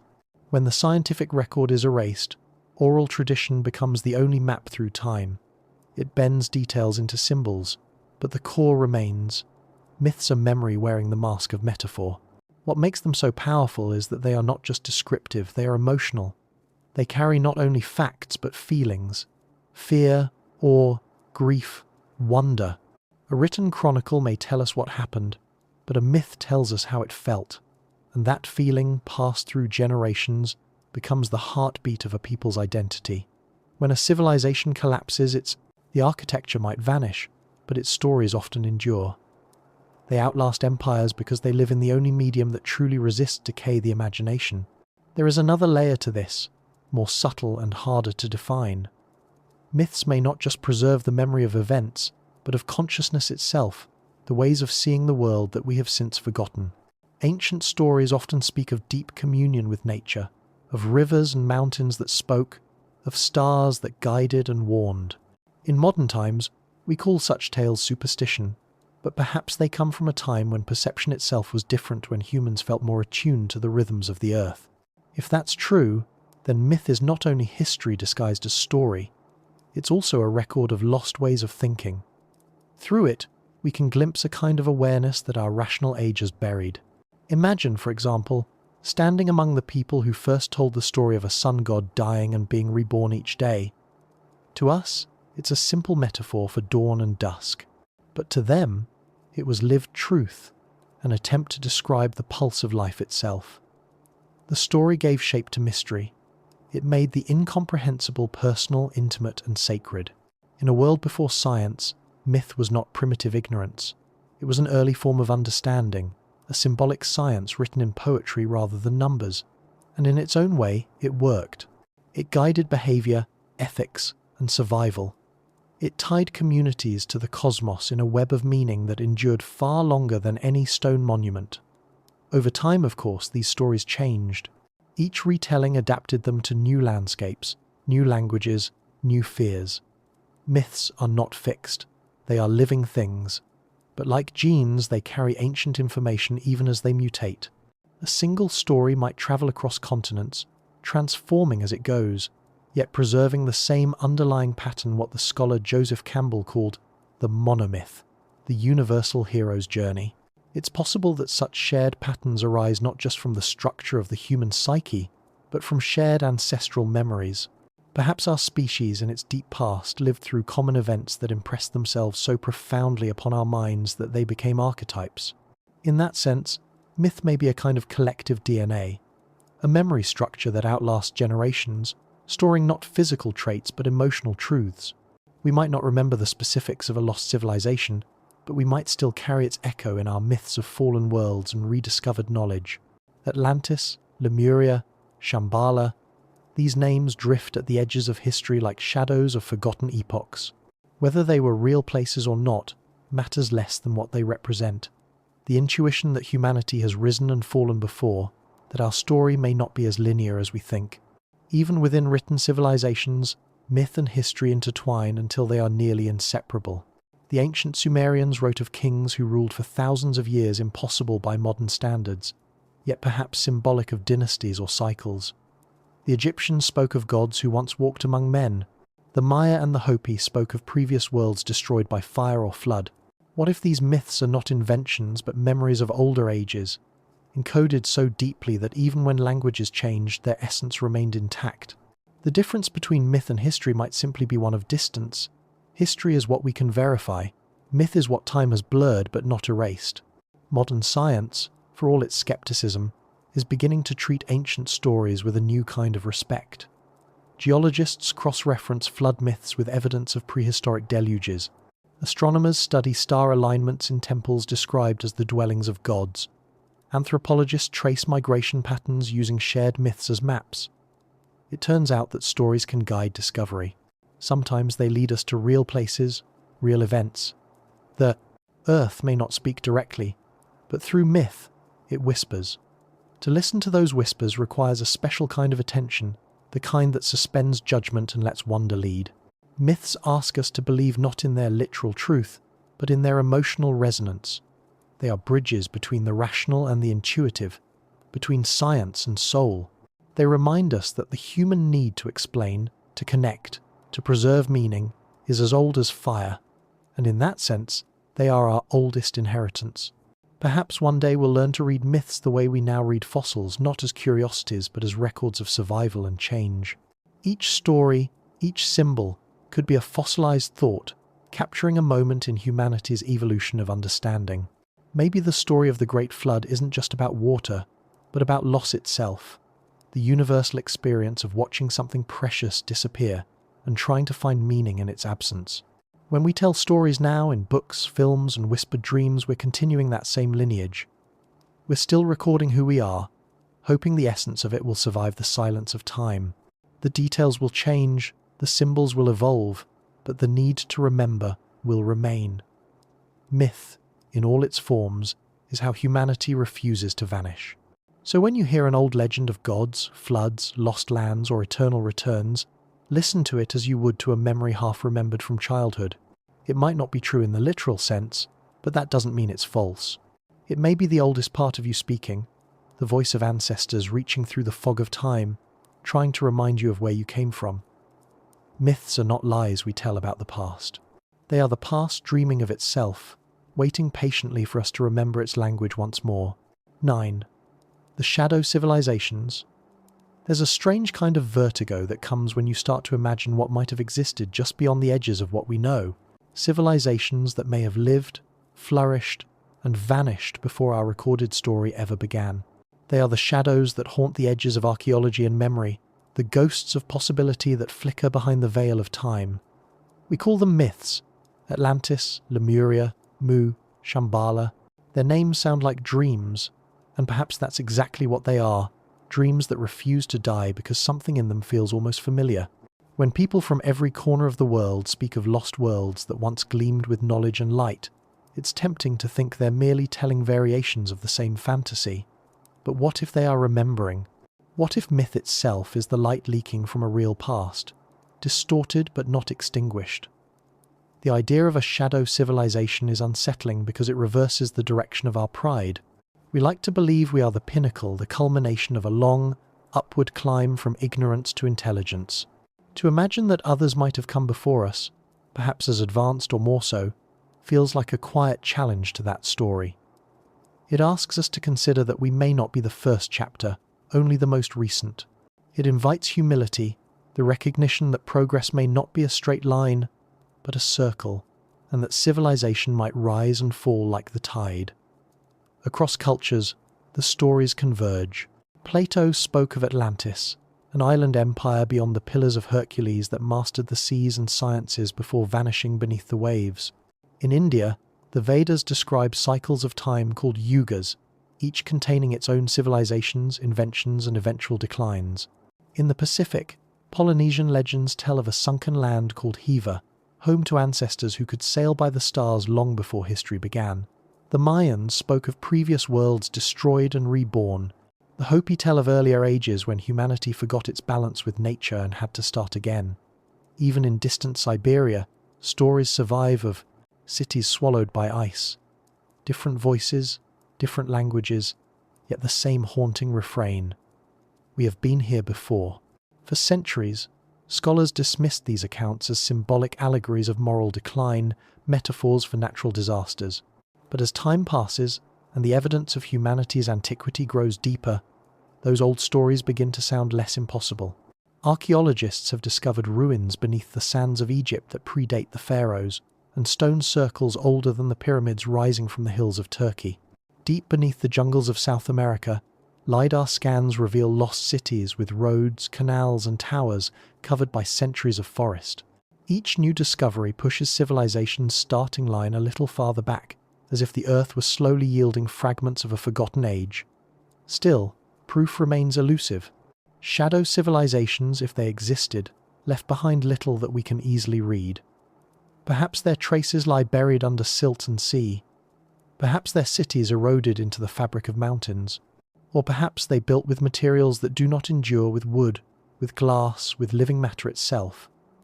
We assume that a great civilization must leave behind stone or metal, but what if they didn't need to? What if their sophistication lay not in monuments, but in subtlety, in ways of understanding energy, language, or biology that we have yet to rediscover? The deeper we peer into prehistory, the more it feels as if something intelligent has always been here, watching from behind the curtains of time. To imagine these ancient worlds is not to abandon reason, but to stretch it. Picture a civilization existing near the end of the last ice age, when climates shifted and seas began to rise. They would have watched their world transform, plains flooding, coastlines vanishing, herds migrating. If they had cities along those coasts as we do today, the rising waters would have erased them completely. In only a few generations they might have become legend. Survivors moving inland could have carried fragments of knowledge, astronomy, geometry, agriculture, that later cultures would reinterpret as divine revelation. Maybe that's why the Sumerians, Egyptians, and Maya all began their civilizations already possessing remarkable knowledge of the stars and the turning of the heavens. Maybe they were inheritors rather than inventors. Consider the alignment of ancient monuments around the world, temples and pyramids precisely tuned to solstices, to the rising of certain stars, to patterns in the precession of the equinoxes. These are not coincidences.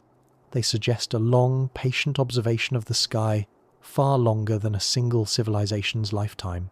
If each culture began anew, discovering astronomy independently, the repetition is uncanny. But if they all drew from a shared inheritance, the remnants of a knowledge passed through survivors of an earlier age, the pattern begins to make sense.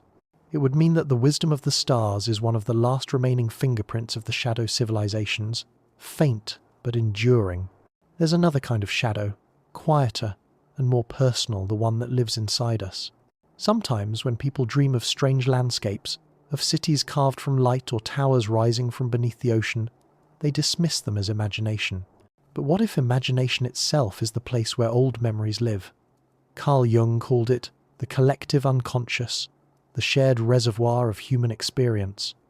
Perhaps those dreams are not invented but inherited. Maybe somewhere deep in the architecture of the mind, traces of forgotten epochs still ripple like fossils in our DNA. Our fascination with the idea of lost civilizations might be less curiosity and more recognition, an ancient echo surfacing in the only way it can. Science, for all its rigor, occasionally brushes against this mystery.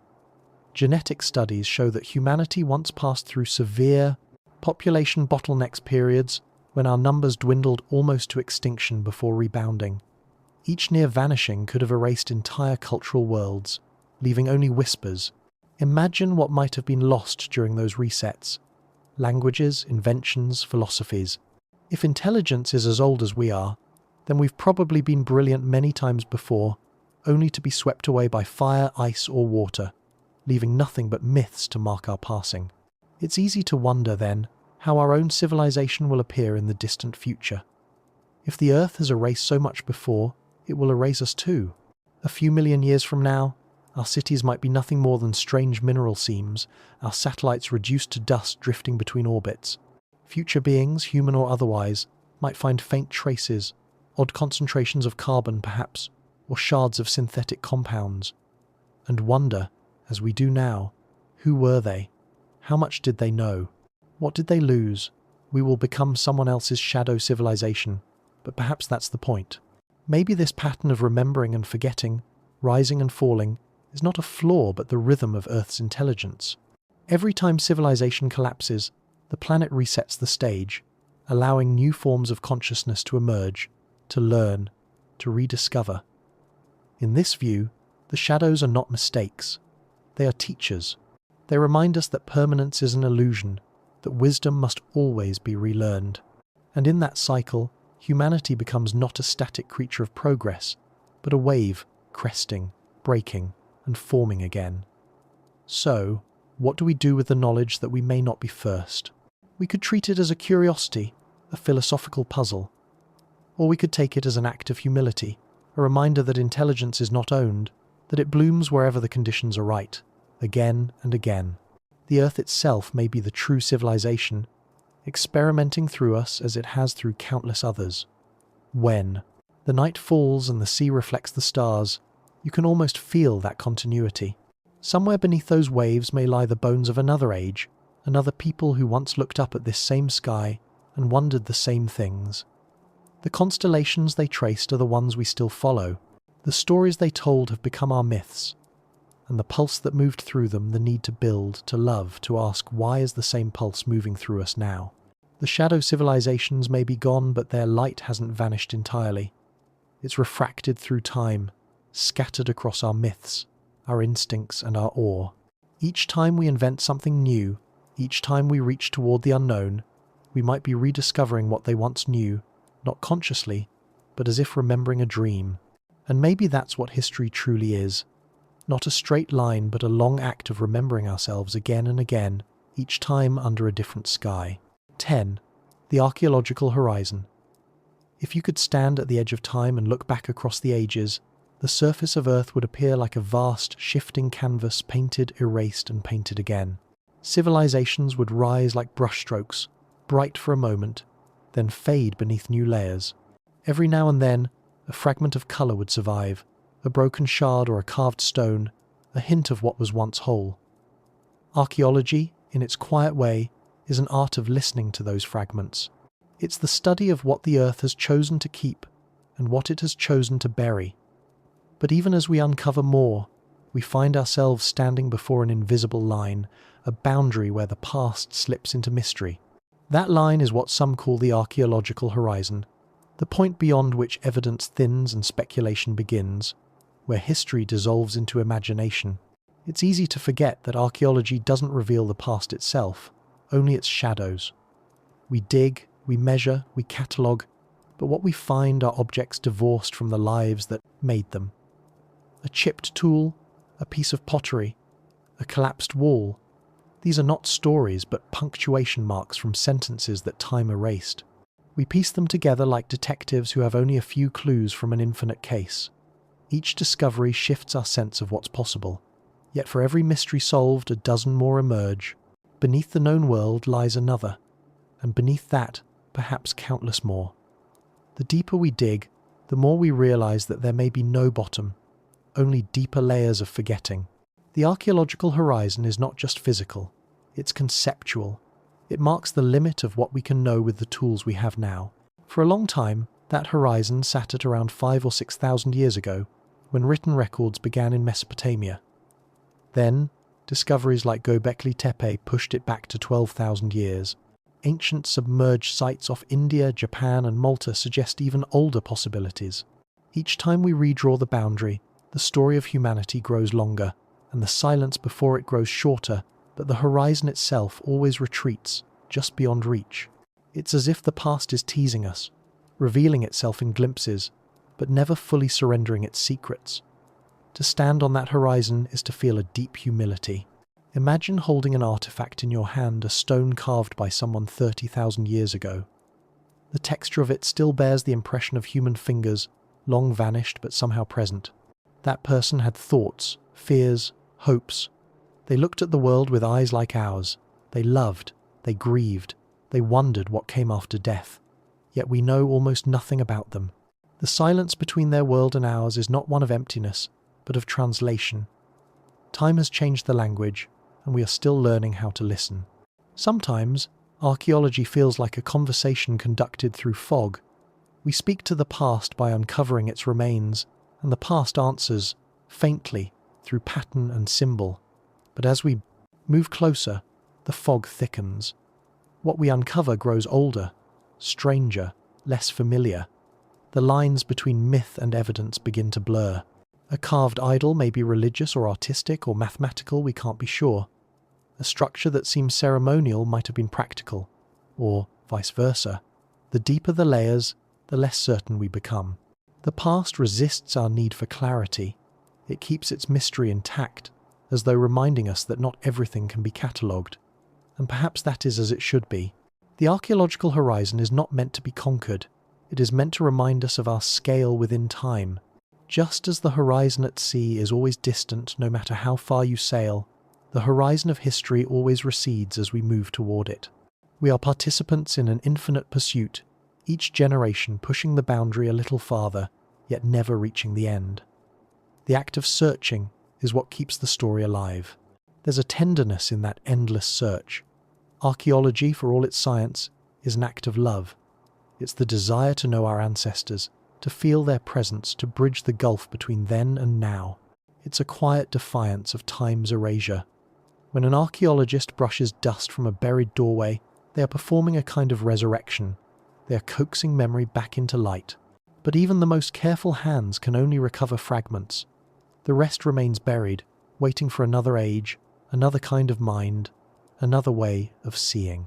We sometimes forget that the earth is alive beneath us, not in a mystical sense, but in a literal, geological one. It shifts and folds, it breathes heat and water, it renews itself. Every movement conceals and reveals. What we think of as permanent stone, metal, even mountain is, in the language of deep time, only temporary. The earth is both archive and editor, preserving some things and discarding others according to its own quiet logic. It decides what we will find and when we will find it. And in that way, Archaeology is as much an act of listening to the planet as it is of studying human history. Imagine, for a moment, all the things we haven't yet found. The buried temples beneath deserts, the sunken harbours beneath seas, the lost roads hidden under jungles. The world still holds more secrets than discoveries. Beneath our modern cities lie older ones, and beneath those, older still. London sits atop Roman Londinium, which in turn rests on layers of Bronze Age settlements. Istanbul, Rome, Jerusalem, all are towers of time, their foundations made of history upon history. If we could peel them back, we might find that every city is a palimpsest, a manuscript rewritten again and again, the faint traces of earlier words still visible beneath the new. The archaeological horizon also extends forward, into the future. Someday, our own time will be buried beneath the weight of new centuries. The things we build today, our skyscrapers, our satellites, our digital archives will erode and scatter. Future explorers, whoever they are, may find our remains and wonder who we were. They may mistake our artifacts for ritual objects, or misread our symbols, the way we do with ancient ones. They'll piece together stories about us, some true, some not. And perhaps they too will feel the same mix of awe and sadness we feel now, the wonder of discovery and the ache of distance. There's an odd comfort in imagining that continuity. The archaeological horizon doesn't just mark the edge of knowledge, it connects generations in a chain of curiosity. Every layer uncovered was once the surface where someone lived and dreamed. Every fragment of pottery was once part of someone's ordinary day. A bowl for soup, a vessel for grain, a thing made not for history but for living. The horizon, then, isn't only about what's past. It's about the living thread that binds all ages together. We often think of archaeology as a science of the dead, but it's also a meditation on persistence. It shows that even in forgetting, something endures. The human urge to build, to create, to leave a mark, these impulses echo through time. Even when cities crumble and languages die, the intention behind them lingers. You can feel it in the walls of a ruin, in the worn step of a temple stair, in the ghost of a painting hidden beneath soot. That intention, quiet, steadfast, is what crosses the horizon. Perhaps that's the real gift of archaeology, not the artifacts, but the awareness it gives us. It teaches us that we are temporary yet connected, fragile yet enduring. It reminds us that the line between past and present is not as sharp as it seems. When we touch an ancient object, we are not just reaching backward, we are completing a circuit. The hands that shaped it and the hands that uncover it are part of the same motion, separated by time but joined by wonder. So the next time you walk through an old landscape, a ruin, a cliffside, even an ordinary field, pause and imagine what lies beneath your feet. Layers of stories, lives, worlds stacked silently, waiting. The ground beneath you is not just earth, it's a library, one without walls or order, where each page is written in the language of decay and endurance. The archaeological horizon stretches below and ahead of us, infinite and elusive. We may never cross it fully, but perhaps that's not the goal. The beauty lies in the reaching and the slow, careful act of brushing away dust to reveal what time, in its patience, has chosen to let us see. 11. The forgotten engineers. When we look at the ancient world, we often see its beauty and mystery, but rarely do we stop to consider how much of it was engineered not by chance, but by human hands, guided by understanding. The ruins we admire as art were once blueprints, their elegance, the result of deep knowledge of stone, wind and time. Long before the industrial age, long before the machines that hum around us now, there were people who we could shape mountains, redirect rivers, and move stones the size of houses with precision we still struggle to explain. They were the forgotten engineers, thinkers and builders whose names vanished, but whose fingerprints remain in the earth itself. Every civilization, from the banks of the Nile to the jungles of the Yucatan, carried within it an instinct to shape the world. It's one of humanity's oldest impulses, to take what exists and make it better, safer, and more meaningful. But what's remarkable is not just that they built, it's how they built. The ancients worked with the materials of their environment, without machines, yet achieved feats that defy simple explanation. The Great Pyramid of Giza aligns perfectly with true north, a feat requiring astronomical precision. The stone walls of Sacsayhuaman in Peru are fitted so tightly that not even a knife blade can pass between them, though they were carved from boulders weighing hundreds of tons. The builders of Baalbek in Lebanon left behind the largest stones ever quarried, moved across rough terrain as if gravity itself had bent to their will.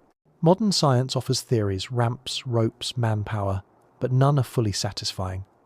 The scale and precision of such projects seem to demand knowledge far beyond what we typically ascribe to ancient technology. Yet here they stand, their endurance mocking our assumptions. Perhaps these were not miracles, but the result of a kind of wisdom we've lost, a form of engineering that merged mathematics with an intimate understanding of the natural world. To build without machines is not primitive. It is partnership.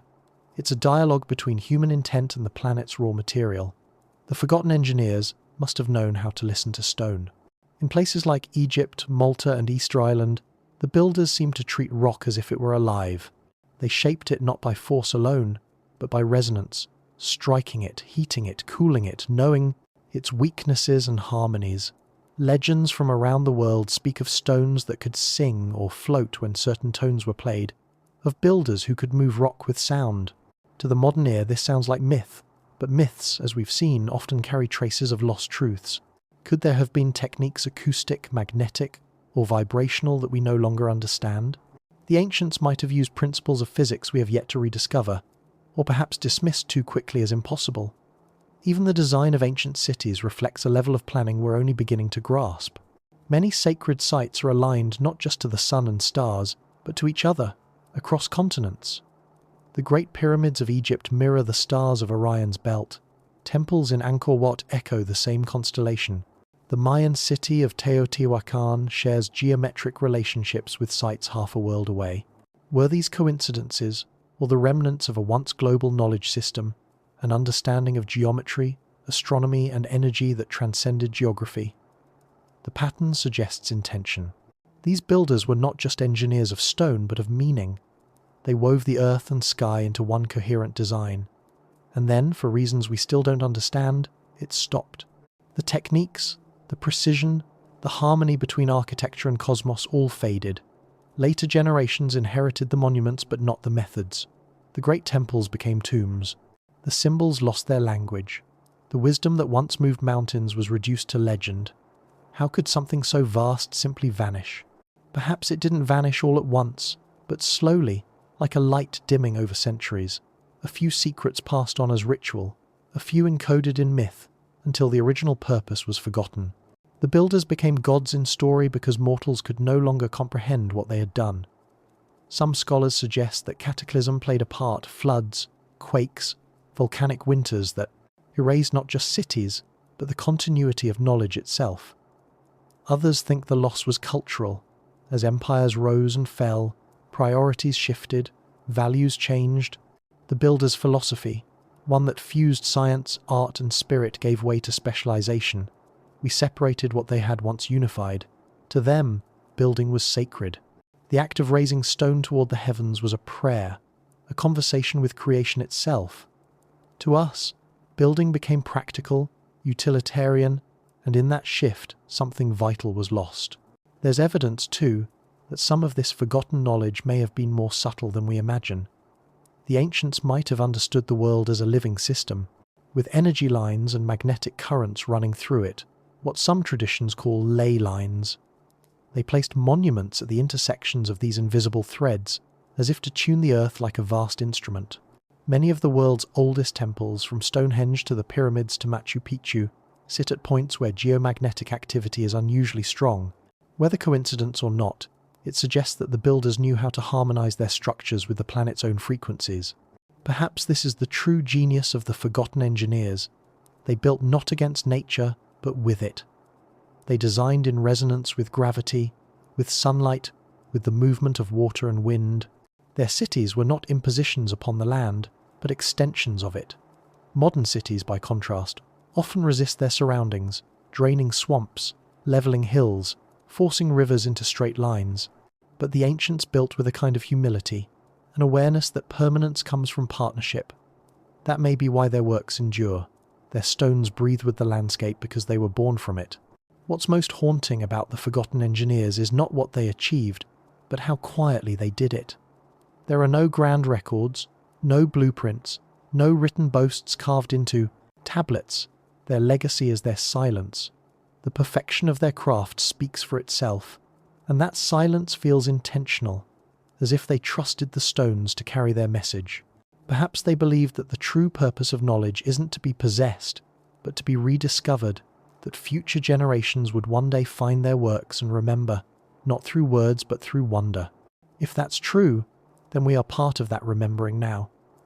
Every time we study an ancient monument, every time we marvel at its precision, we are decoding a lesson left for us by those unseen minds. They may have known things we've forgotten, but they also trusted that memory itself would be cyclical, that one day, when the time was right, we would awaken to the same harmony they once felt. Maybe we're closer than we think. When we look at modern technology, our drones, satellites, computers, we tend to imagine ourselves as separate from the past, as if progress has cut the cord of continuity. But in another sense, we're doing what they did, trying to understand the world at a deeper level, to map the invisible, to build in ways that last. The difference lies in our relationship to meaning. We've built machines that can speak, but we've forgotten how to listen. The ancients may have built structures that listened, temples that resonated, pyramids that breathed with the earth, stones that hummed with the voice of time. The forgotten engineers remind us that technology doesn't have to be cold or mechanical. It can be sacred, poetic, alive. Their works invite us to imagine a future where innovation and reverence coexist again, where science and spirit are no longer opposites, but two hands working together to shape something enduring. Perhaps that's what they were trying to teach us all along. When the wind moves through an old temple, it makes a sound that feels almost deliberate, a low hum that vibrates in the chest. Maybe that's the sound of those old builders speaking to us still, through the material they mastered. Maybe their wisdom never left. It only waits, patient as stone, for us to remember how to hear it. And when we finally do, we might find that their knowledge was never really forgotten, only sleeping beneath the surface of our own hands, waiting to build again. 12. The long reset. Every so often, the earth seems to exhale. It happens slowly, almost imperceptibly, over centuries or in a single violent instant. The ground shakes, the sky burns, oceans rise, or the temperature drops until even memory freezes. And when it does, the world resets. The slate is wiped clean, and whatever life, culture, or knowledge had built itself upon the surface is scattered, buried, or turned to dust. We tend to see these events as catastrophes, moments of destruction, but in the rhythm of deep time they are part of a longer pulse, a cycle of erasure and renewal that the planet has known since its beginning. It is the rhythm of extinction and rebirth, the long reset that has shaped not just species but civilizations. When we think of resets, we often imagine something singular and apocalyptic: the Great Flood, the meteor that killed the dinosaurs, the fall of Rome, the Black Death. But the truth is gentler and stranger. Resets happen constantly, on scales too vast or too subtle for us to see. They are woven into the fabric of existence. Stars explode to make new stars. Forests burn to make room for new growth. Species vanish so that others can emerge. Even our cells replace themselves, quietly, without our notice. On the surface, life looks continuous. But beneath, everything is always beginning again. For Earth, the largest resets have been both terrifying and transformative. Scientists count at least 5 major extinction events in the planet's history: the Ordovician, the Devonian, the Permian, the Triassic, and the Cretaceous. Each time, more than half of all species vanished. The most devastating, the Permian extinction, wiped out over 90% of life. And yet, from each collapse, something astonishing emerged. After the Permian came the age of the dinosaurs. After the dinosaurs, the age of mammals. Each reset cleared the board, reshuffling the possibilities of life.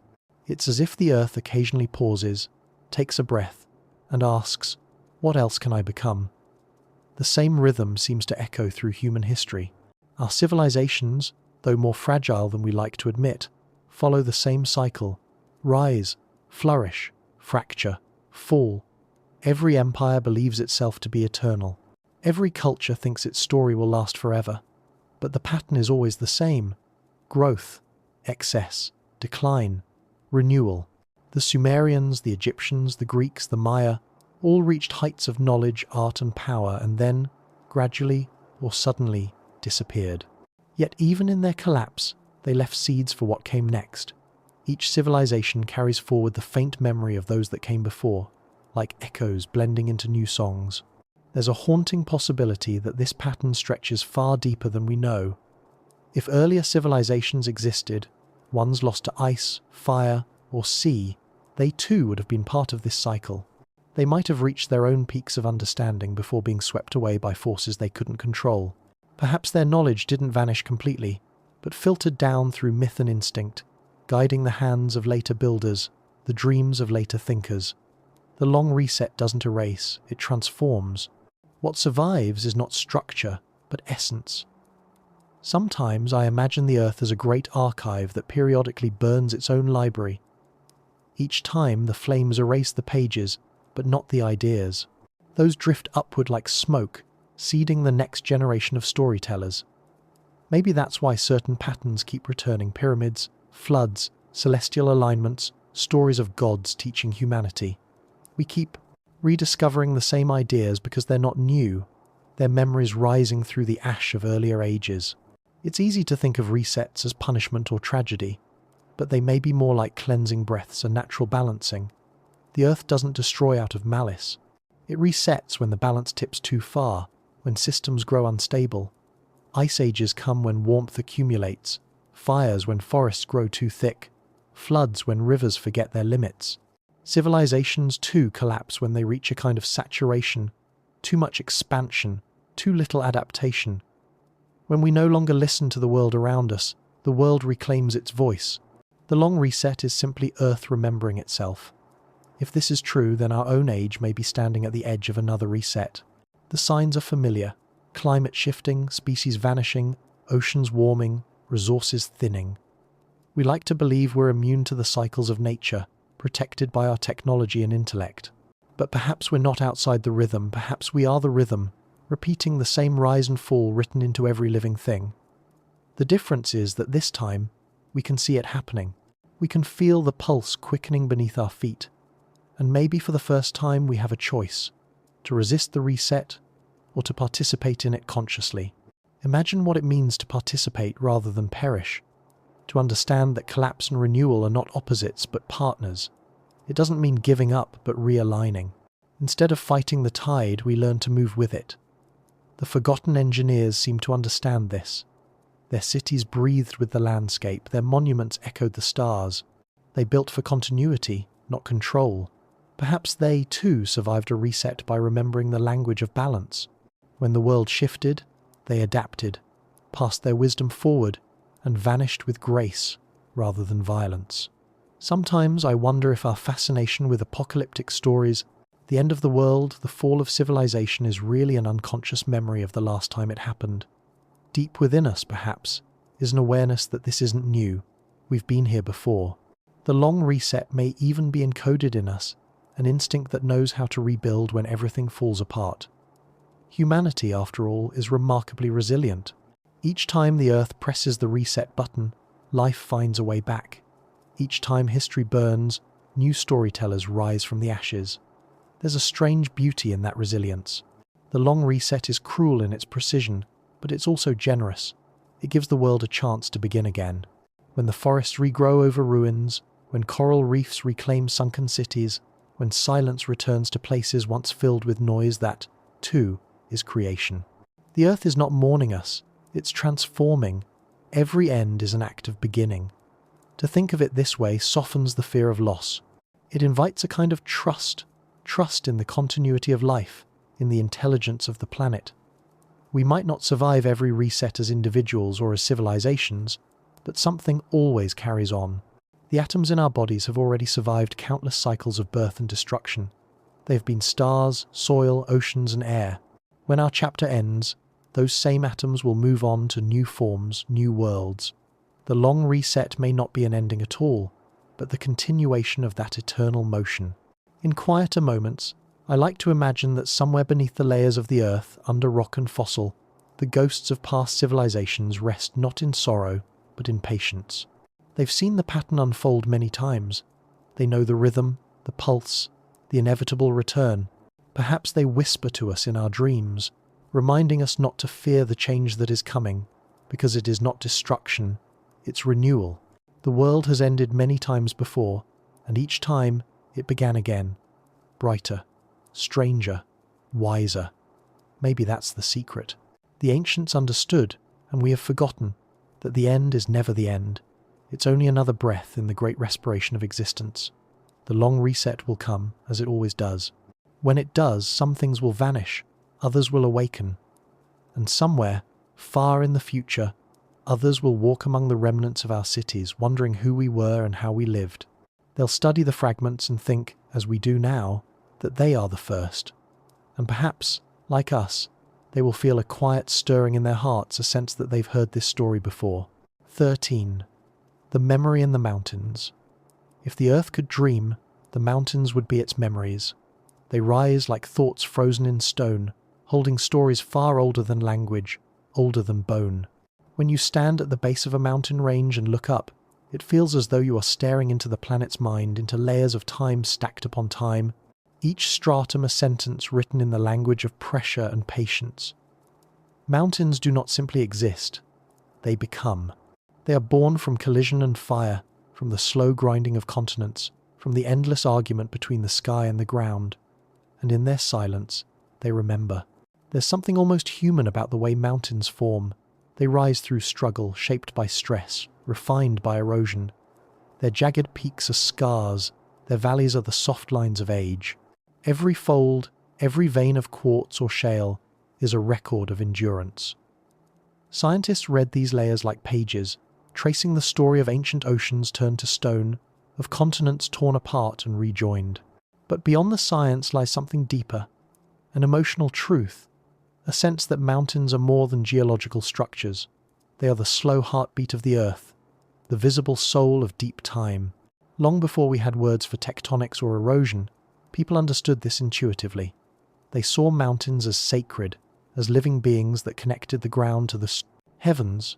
Across cultures, the tallest peaks were always the dwelling places of gods or ancestors. Mount Olympus, Mount Meru, Mount Kailash, the Andes, each a bridge between worlds.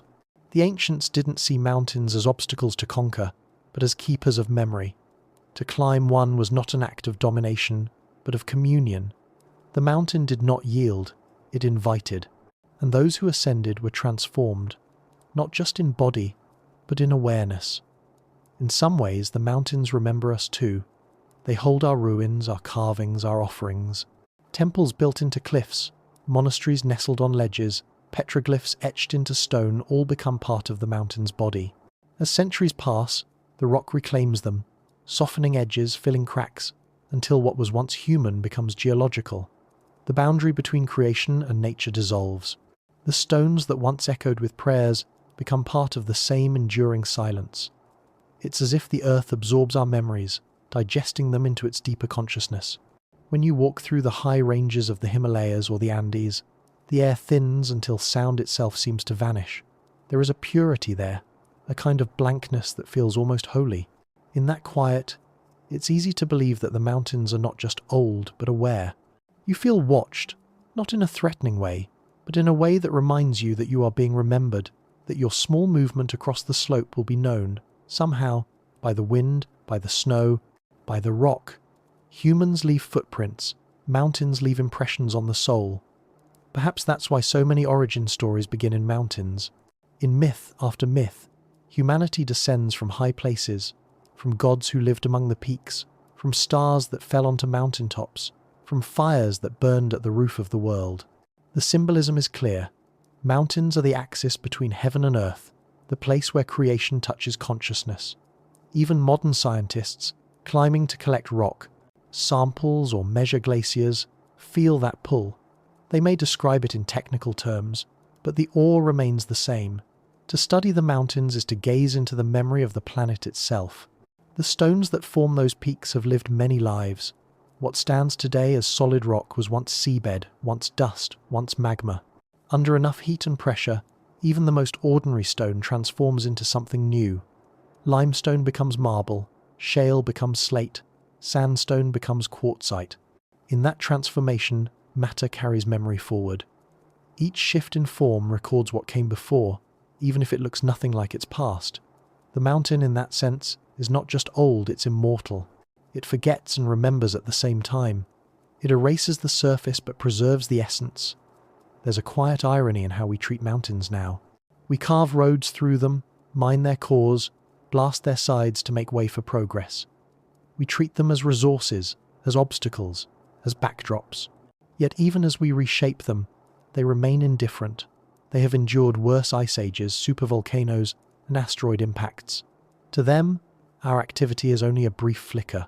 Someday, our tunnels will collapse, our cities will fall, and the mountains will rise again as if nothing happened. Their patience is infinite. Their memory is deep enough to absorb us without a trace. Still, there's a part of us that recognizes their permanence as something sacred. That's why people still go to mountains seeking silence, clarity, forgiveness. There's something about high places that strips away the noise of the human world. The air becomes thinner, thoughts sharper. You start to hear your own heartbeat in rhythm with the wind. It's not just the altitude, it's the perspective. From up there, the world below looks temporary, delicate, fleeting. You can almost see time itself flowing like mist through the valleys, dissolving the boundaries between past and future. I sometimes think the mountains are the Earth's way of reminding us what endurance looks like. They teach that strength isn't rigid but adaptable, that even stone, given time, flows like water. They show that change doesn't always mean loss, that beauty can come from pressure, that patience is its own form of power. Every pebble on a mountain slope was once part of a summit. Every summit will one day be sand. And yet, the mountain as a whole continues not as a fixed form, but as a process. It's a slow breathing, an eternal recycling of self. Some legends say the mountains are sleeping giants, that they once walked and spoke and will do so again. Maybe that's not metaphor. Maybe in the scale of deep time they are alive, their movements simply too slow for us to perceive. To them, we must look like mayflies, flickering for an instant before fading. They must know that all our cities, our noise, our conflicts, are just another passing layer, a thin line of dust between epochs. And still they let us live here, on their slopes and plains, like small thoughts drifting across a vast, patient mind. If mountains are memory, then what do they remember of us? Perhaps only our intentions, the way we looked up, the way we carved our prayers into their stone, the way we reached for the sky as if we could touch the eternal. They remember our reverence more than our ruin.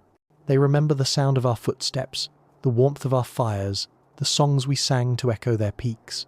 They remember that for a brief moment we knew how to listen. Someday, long after we're gone, the mountains will still stand, reshaped but enduring. The glaciers will return, carving new valleys. The forests will grow and retreat in endless rhythm. But perhaps, deep in the layers of metamorphosed rock, there will remain some trace of us. A fragment of metal, a fossilized tool, a line of compressed ash. And when the next form of life climbs those slopes and studies that fragment, they may wonder, as we do now, who came before. That is the quiet gift of the mountains. They keep our memory not through preservation but through transformation. They take what we leave and turn it into part of themselves. They remind us that forgetting and remembering are not opposites, but two sides of the same process. Just as pressure makes stone, time makes meaning. And in that way, even our smallest actions become part of something vast. When the sun sets behind a ridge and the peaks turn gold, there's a moment where everything feels suspended as if the world is holding its breath. In that stillness, you can sense the mountain's memory, the warmth of ancient oceans, the weight of vanished forests, the echoes of footsteps long faded. You can feel for an instant the timeless continuity of it all, and as darkness settles, you realize that we are not separate from that memory. We are within it. We are the newest thought in the oldest mind, written for a moment in the language of wind and stone. 14. The sky that remembers. When we look up at the night sky, what we really see is memory, ancient light, travelling across impossible distances to reach us long after its source has changed or vanished. Every star we see is a message from the past, every constellation a pattern drawn from moments millions of years old. The sky is not a ceiling above us. It is an archive, a living record of time so vast that our lifetimes fit within it like single breaths. It remembers everything. It remembers not just the birth of galaxies, but the gaze of those who looked up before us, tracing those same patterns, wondering the same things. In the dark, before electricity, before the distractions of modern light, the night sky must have felt infinite in a way we can hardly imagine now. It was both a mirror and a mystery. The oldest screen displaying a story no one could quite read but everyone felt connected to. The earliest humans lived under it like children beneath a vast flickering map. They saw gods in its movements, animals in its constellations, ancestors in its glow. For them, the sky was not distant. It was intimate. It moved, it spoke, it instructed. The stars rose and set with the seasons, guiding migrations, harvests, ceremonies. In their predictable patterns, our ancestors found both comfort and warning. The heavens were their first calendar, their first compass, their first teacher. Yet even now, with all our technology, telescopes, satellites, models of the universe, the sky retains that quiet power. It humbles us. It reminds us of scale, of fragility, of continuity. When you look up, you are seeing the same stars that ancient builders aligned their temples to, the same constellations that inspired myths on every continent. That shared vision is a form of inheritance, one that transcends cultures and epochs. We have always been sky watchers, tracing meaning in the light of faraway suns. The sky is humanity's oldest memory, and perhaps its truest one. Sometimes I imagine those who lived tens of thousands of years ago, gathering around a fire on a cold night, eyes turned upward.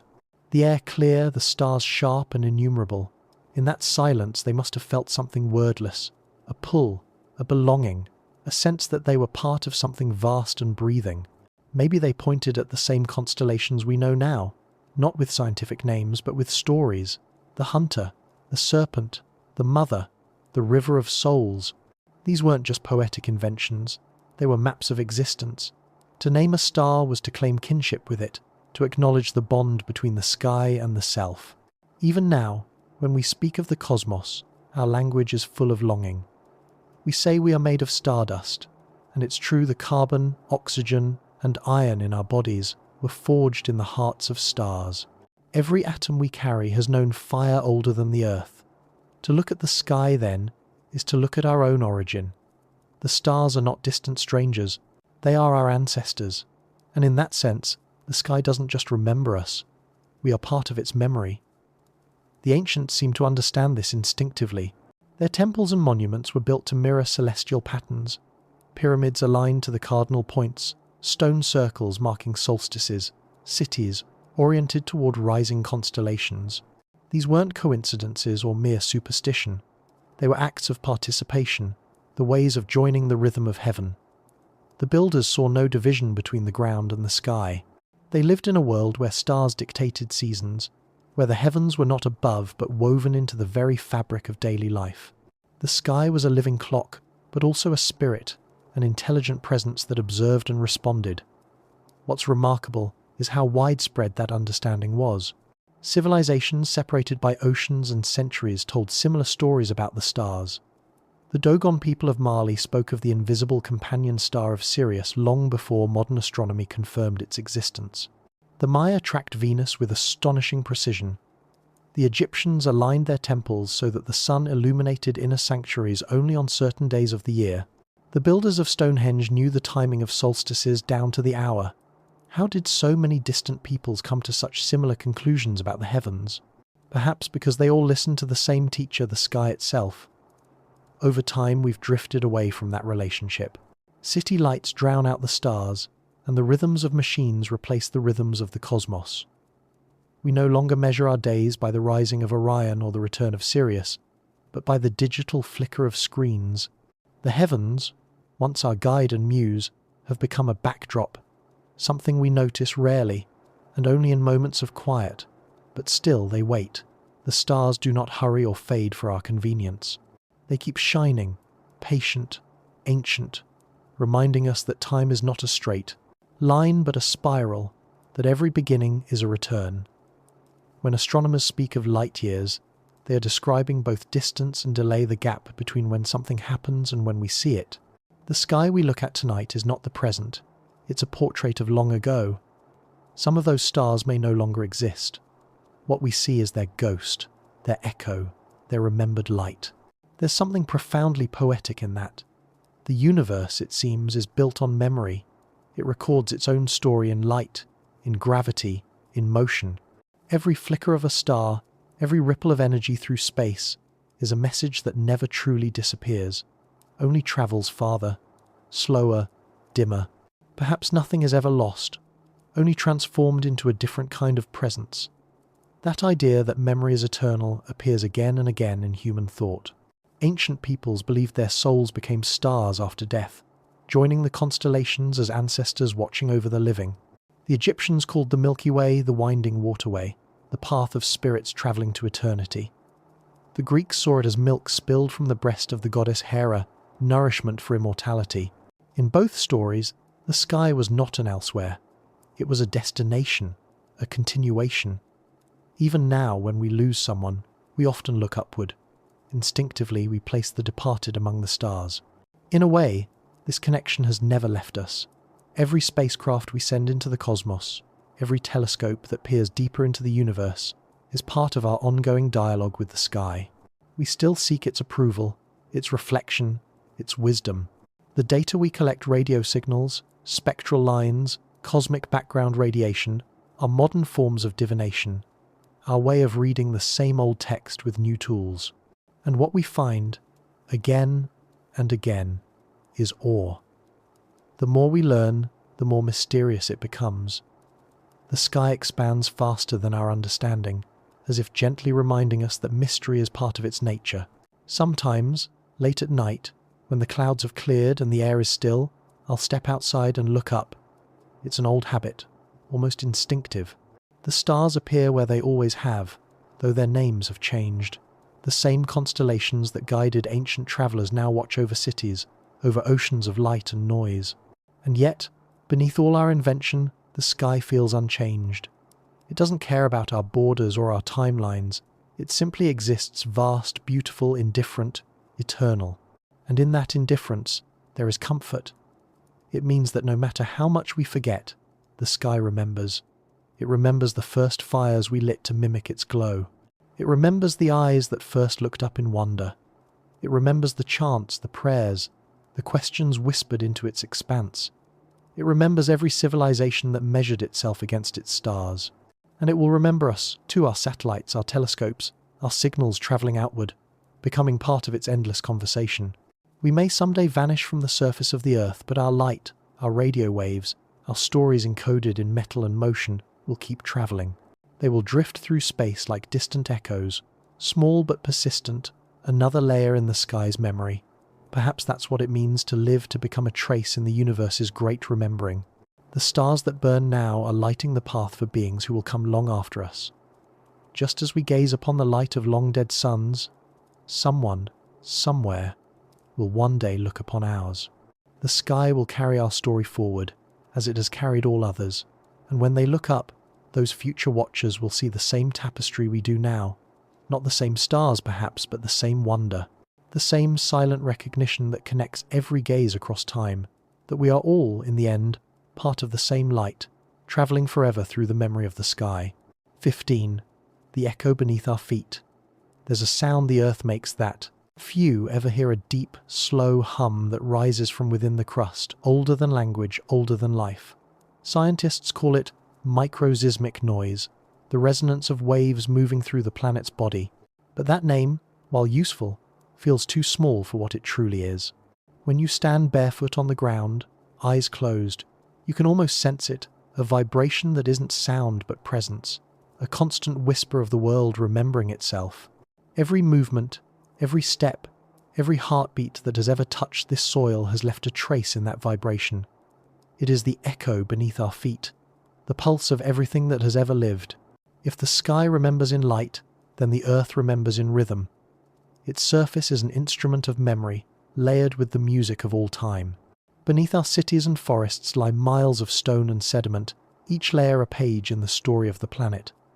Some pages are written in fossils, some in ash, some in the quiet language of minerals. Together, they form a kind of deep archive not of words, but of patterns.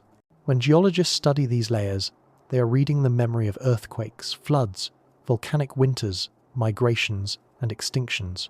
They are listening to the echo of existence recorded in pressure and form. It's strange to think that the ground we walk on isn't solid in any permanent sense. Beneath the thin crust, the earth is in constant motion, drifting, folding, churning. Continents move like slow waves, carrying mountains and oceans with them. We think of time as linear, but the planet knows only cycles. Stone becomes sand, sand becomes rock, and rock rises again as mountain. Everything we see is the surface of a much deeper motion, a story written in layers we can barely comprehend. To the earth, even mountains are as temporary as waves. Sometimes, I imagine what the world beneath us remembers that we cannot. It remembers the footsteps of the first humans, pressed into soft mud and hardened into stone. It remembers the impact of meteors that shook the atmosphere to fire. It remembers forests that grew and vanished, rivers that changed course, cities that fell and were buried. It remembers every voice that ever sang to it, every heartbeat that ever rested against it. The earth is not silent. It's a choir of everything that has ever been. When archaeologists dig, they are not just searching for objects. They are unearthing memory. Each layer of soil they uncover is a slice of time, a moment of existence frozen in texture and colour. Sometimes what they find is ordinary, a broken pot, a hearth, a seed. But even these small things carry vast stories. A seed from 5,000 years ago still holds the code of a vanished climate. A tool shaped from flint still bears the mark of the hand that made it. Touching such an artifact is like shaking hands across millennia. The object itself is silent, but the echo it carries is alive. And yet, for all we've uncovered, most of Earth's memory remains hidden. The deeper we go, the more the record blurs. Pressure, heat, and time erase details until only the faintest impressions remain. The oldest rocks on the planet are like fragments of a once grand poem, their words scattered by the movement of continents. The fossil record, too, is more silence than sound. For every species preserved, millions have vanished without trace. The Earth keeps perfect memory, but it hides it from us, as if to remind us that knowing everything would rob time of its mystery. There's an ancient idea that the Earth itself is conscious, that it feels and remembers. Some cultures call this the Great Mother, some call it Gaia. To modern science, the planet is a system of feedback loops: atmosphere, ocean, biosphere, and crust all influencing one another in balance. But maybe that balance is consciousness, just slower, broader, quieter than our own. Perhaps the tectonic plates are its breath, the magnetic field its heartbeat, the seasons its thought. When we build, when we dig, when we burn and cut, we are changing that consciousness, adding new vibrations to its ancient song. The Earth listens, even if we have forgotten how to. In some places, you can still feel that listening. Walk barefoot through a desert, and the ground hums faintly beneath the heat. Stand in a forest, and the soil vibrates with the footsteps of life roots spreading, insects tunneling, water pulsing underground. Even cities, for all their concrete and noise, carry the Earth's resonance beneath their foundations. The subways, the engines, the movements of millions of feet, they all become part of the same rhythm.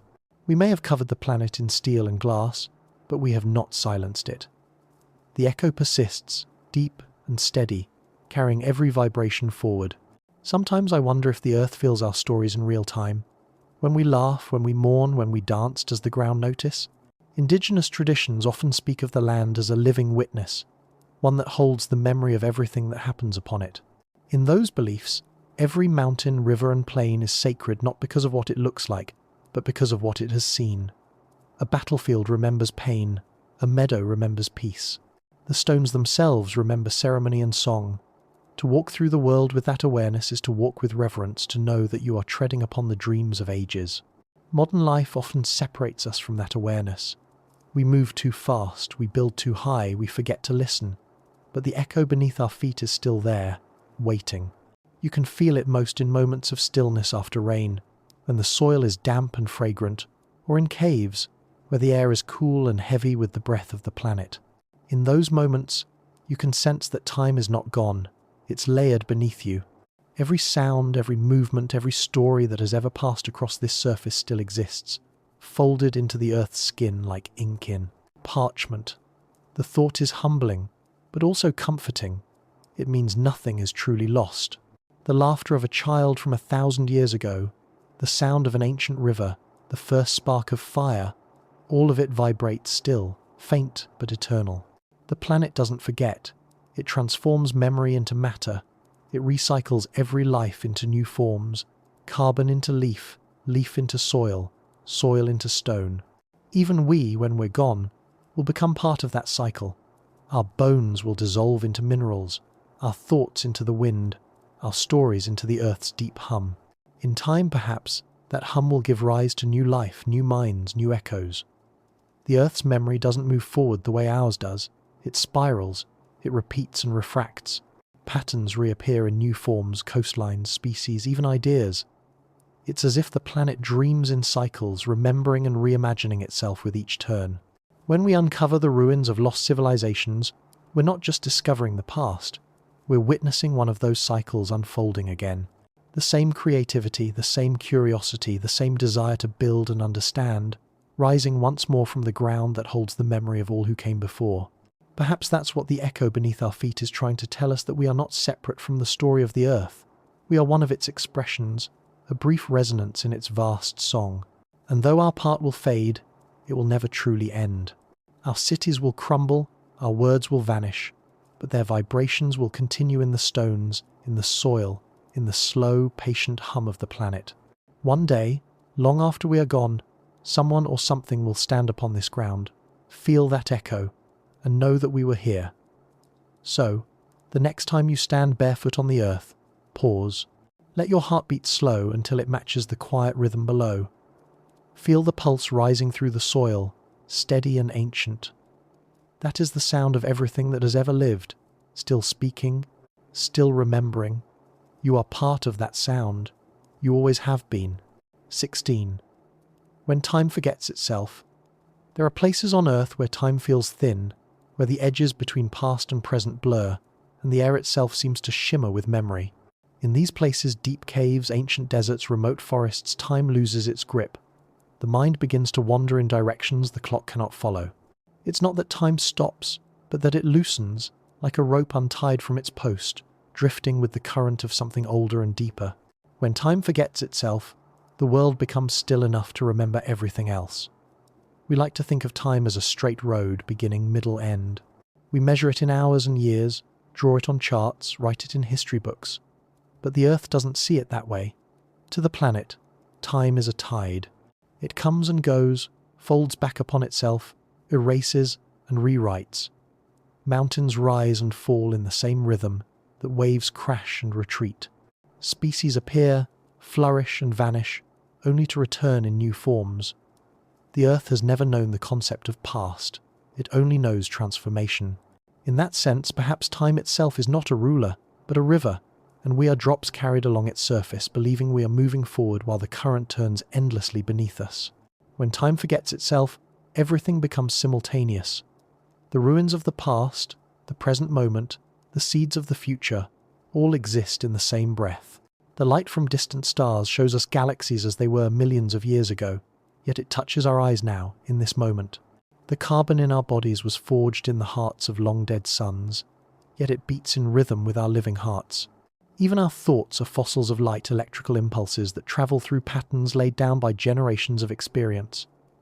Everything that exists is a conversation between what was and what is becoming. Perhaps that's why we sometimes feel déjà vu, that eerie sense of having lived a moment before. Maybe, in some deeper way, we have. Civilizations, too, are caught in this looping current. We believe we build toward progress, toward something new, but often we are only circling back. The stories we tell, the structures we build, the dreams we chase, they echo older ones, reshaped by different hands. Every discovery is a rediscovery. Every innovation is a remembering. When time forgets itself, the difference between creation and memory dissolves. The first fire, the first song, the first question, they are all still happening, somewhere in the great spiral of existence. We are not inventing the world, we are remembering it.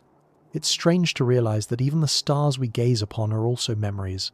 Some of them no longer exist. Their light, travelling for eons, reaches us only now a ghost of something that burned itself out long ago. To look at the night sky is to look into the past. But the reverse is also true.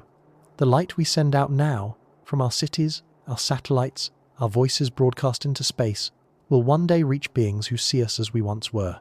Time is not a straight path but a mirror, and everything we do is reflected forward and backward, rippling through the layers of existence.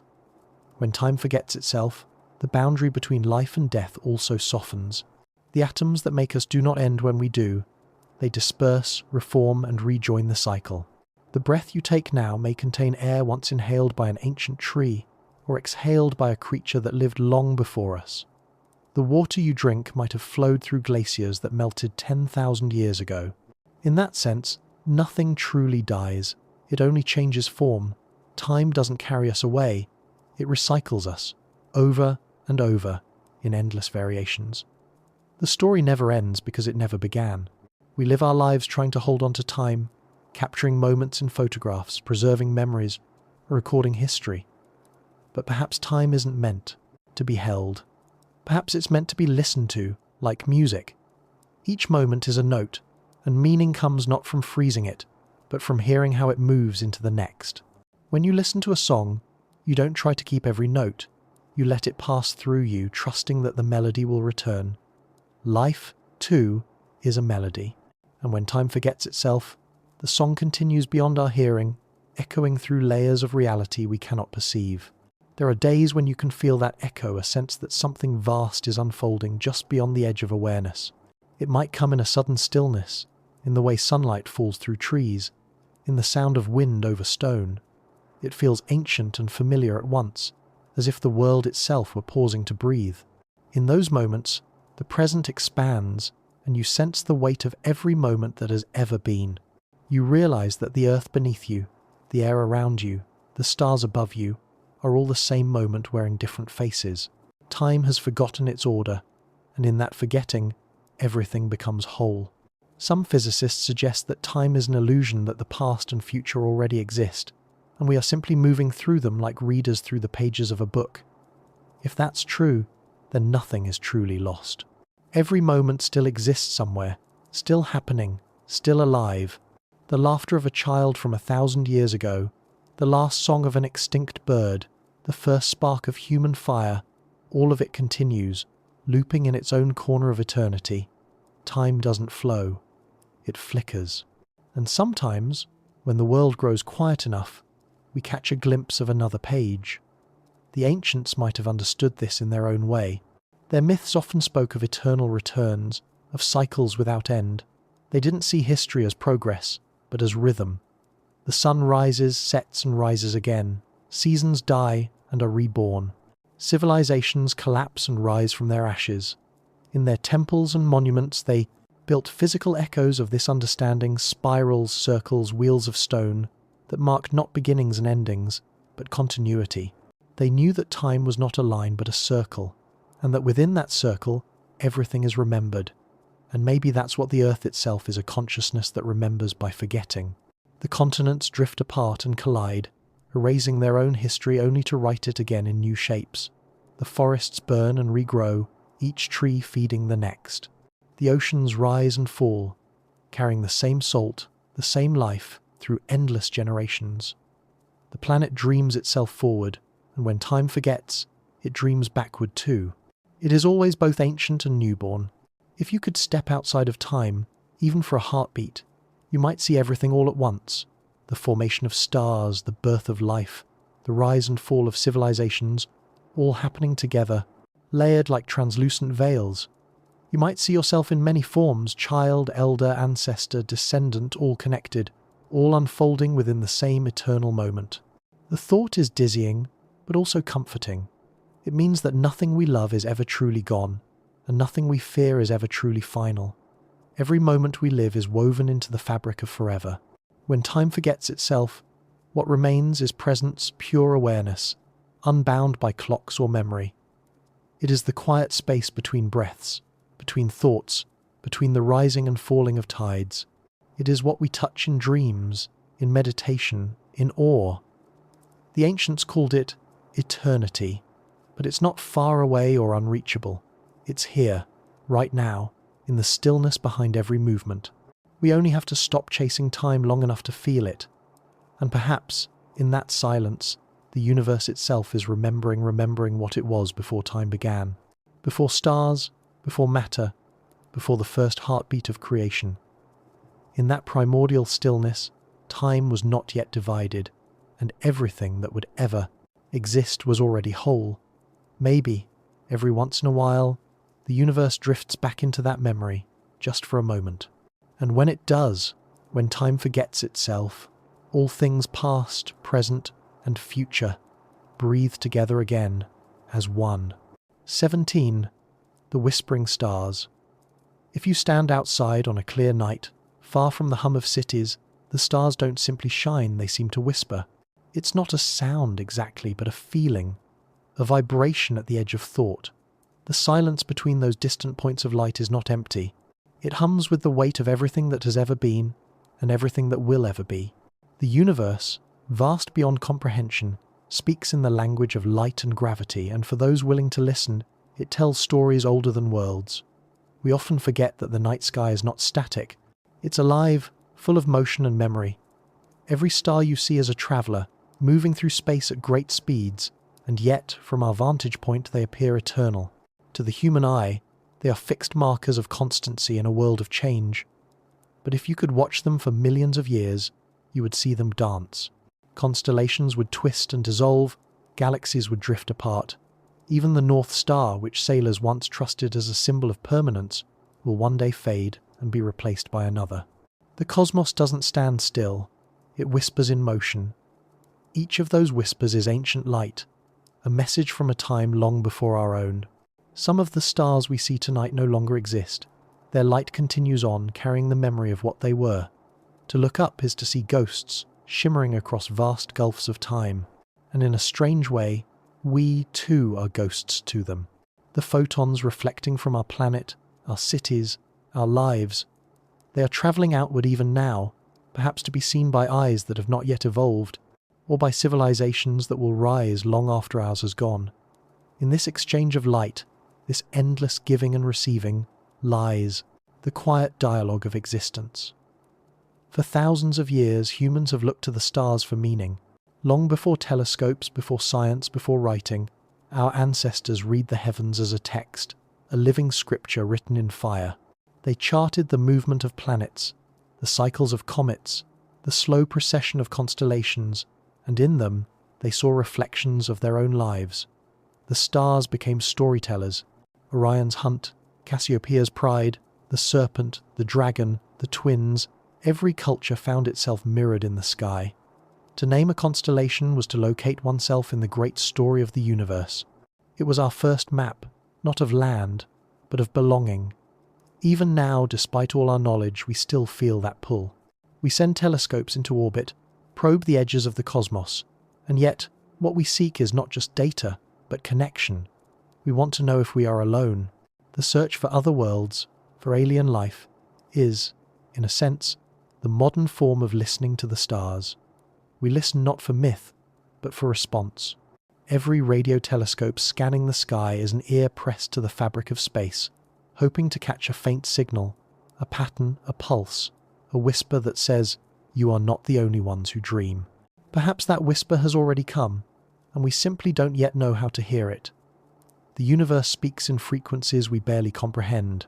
It hums in radio waves, sings in the ripples of space-time, breathes in the decay of particles.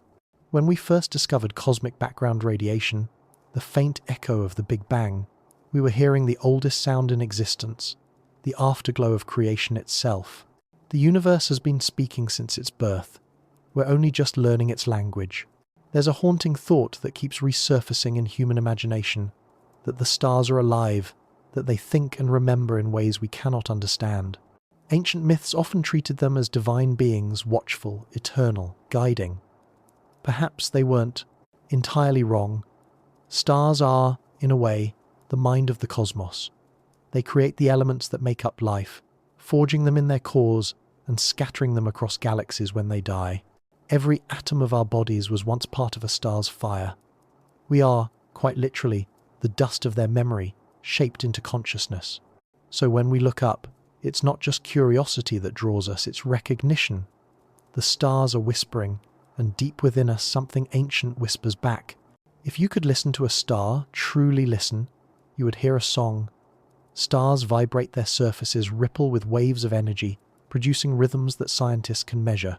Some pulsate quickly, some slowly, each with its own distinct pattern, its own cosmic heartbeat. Translated into sound, they create melodies both eerie and beautiful. Astronomers call this asteroseismology, the study of starquakes, but perhaps it's more poetic to think of it as the music of creation. Every star is singing its own note in the great symphony of the universe, and together they form a harmony too vast for any single ear to comprehend. That harmony continues even in death. When a star dies, it doesn't vanish, it transforms. Some collapse into neutron stars, spinning so fast they send out beams of energy like cosmic lighthouses. Others explode as supernovae, scattering their elements into space. And the largest of all collapse into black holes, regions so dense that even light cannot escape. Yet even there, in that seeming silence, the whisper persists. Black holes radiate faint signals, known as Hawking radiation, a final sigh before they fade. Nothing in the universe is truly mute. Even in destruction, there is song. The idea that the cosmos itself is conscious is not new. Philosophers, poets, and mystics have all suggested that awareness might not be confined to living beings, but woven into the fabric of reality itself. Perhaps the whispering stars are not merely burning spheres of gas, but expressions of that vast consciousness, the universe, thinking in light, dreaming in gravity, remembering through time. And if that's true, then our own minds are not separate from the cosmos. We are its reflection, its localized awareness, a brief flare of self-recognition in the dark. When time forgets itself, as we pondered before, perhaps this is what remains, a universe aware of itself through every atom, every star, every living mind. The stars whisper not just across space, but across existence itself, carrying the memory of the first light and the promise of whatever will come after. And we, tiny and temporary, are part of that whisper. Every thought, every word, every act of creation is another vibration added to the cosmic song. One day, long after humanity has passed, the stars we see now will be gone. The night sky will look utterly different to whatever beings inherit the Earth, if Earth still exists at all.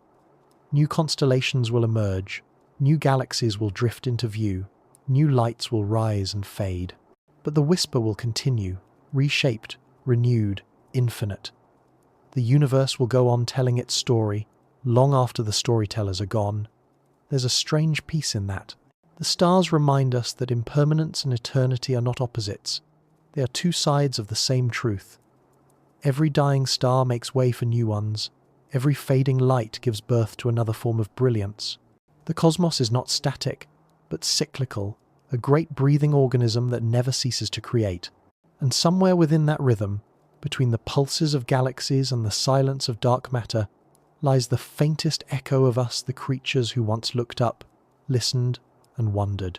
So the next time you stand beneath the night sky, let your eyes soften and your thoughts quiet.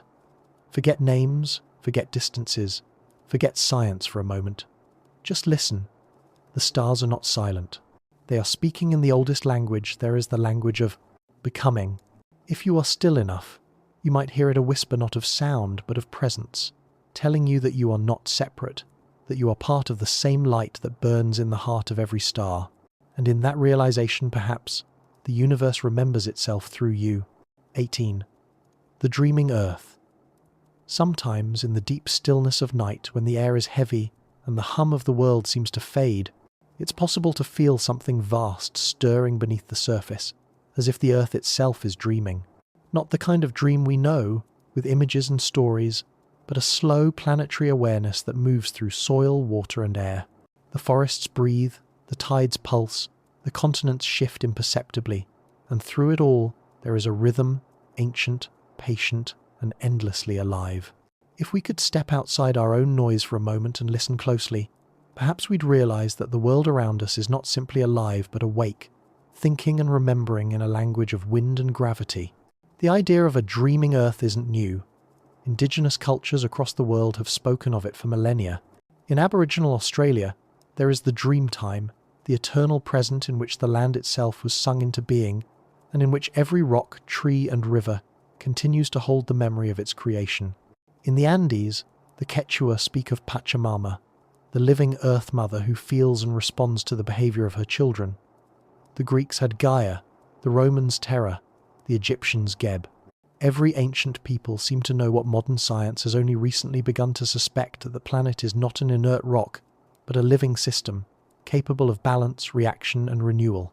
It is not simply a home for life, it is life itself. When we observe the cycles of the world, it's hard not to see intelligence at work. The way carbon moves from air to ocean to stone, the way forests regulate temperature and rainfall, the way coral reefs build, entire ecosystems from single cells of cooperation. None of it is random. It's a network of self-regulating processes, a vast biological symphony in which every species plays its part. We tend to separate ourselves from that harmony, imagining that consciousness belongs only to us. But perhaps consciousness is not a human trait at all. Perhaps it is the Earth's trait, expressed through us for a while, like a dream expressing itself through a sleeper. If the Earth dreams, then we might be part of its imagination, temporary patterns through which it explores itself. Just as the neurons of the brain fire to create thoughts, so too might the forests, rivers, and weather systems interact to form a kind of planetary thought. We are small pieces of that vast thinking, individual sparks within its larger awareness. When we invent art, when we seek meaning, when we look at the stars and wonder who we are, perhaps it is the Earth asking those questions through us. We are its way of dreaming about itself. There are moments when this connection becomes almost tangible moments, when the line between the self and the world dissolves. Standing in a forest as rain begins to fall, feeling the scent of pine and soil rise around you, watching the ocean breathe in and out against the shore, sitting beneath a sky filled with lightning, every flash illuminating the horizon in brief, divine clarity. In those moments, something deep and ancient stirs within us, a recognition, an almost physical memory that we are not separate from this. Our pulse matches the rhythm of the waves, our breath follows the wind, our emotions rise and fall like weather. We are the Earth feeling itself from the inside. Science gives this idea a framework, though stripped of poetry. It calls it the Gaia hypothesis, the notion that the planet operates as a single self-regulating organism. The atmosphere, the oceans, the soil, and all living things work together to maintain the conditions that allow life to continue. The Earth, in a very real sense, behaves as though it has intention. It cools itself when it overheats. It seeds clouds when drought looms. It corrects imbalances through feedback loops that echo the complexity of a living body. And if that's true, then our species is not an intruder but a cell within that body, a restless, creative cell, capable of both healing and harm. But lately the dream has turned feverish. Our actions, burning, mining, consuming, have begun to disrupt the delicate balance. The Earth's systems are shifting in response. Glaciers retreat, oceans warm, forests burn, species vanish. It feels, in some ways, like a sickness, but perhaps it's something else. Perhaps it's the Earth awakening from one phase of its dream to another.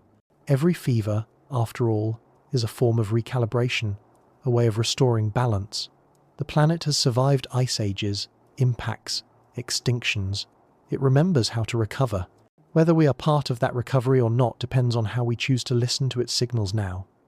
When we talk about the Earth speaking, we don't mean words. We mean patterns, the language of movement and consequence. The bees that vanish from fields, the rise of tides against old shores, the storms that grow stronger each year. These are sentences in the Earth's language, messages written not for our fear but for our awareness. The planet is telling us, in the only way it can, that the dream is shifting and that we must shift with it.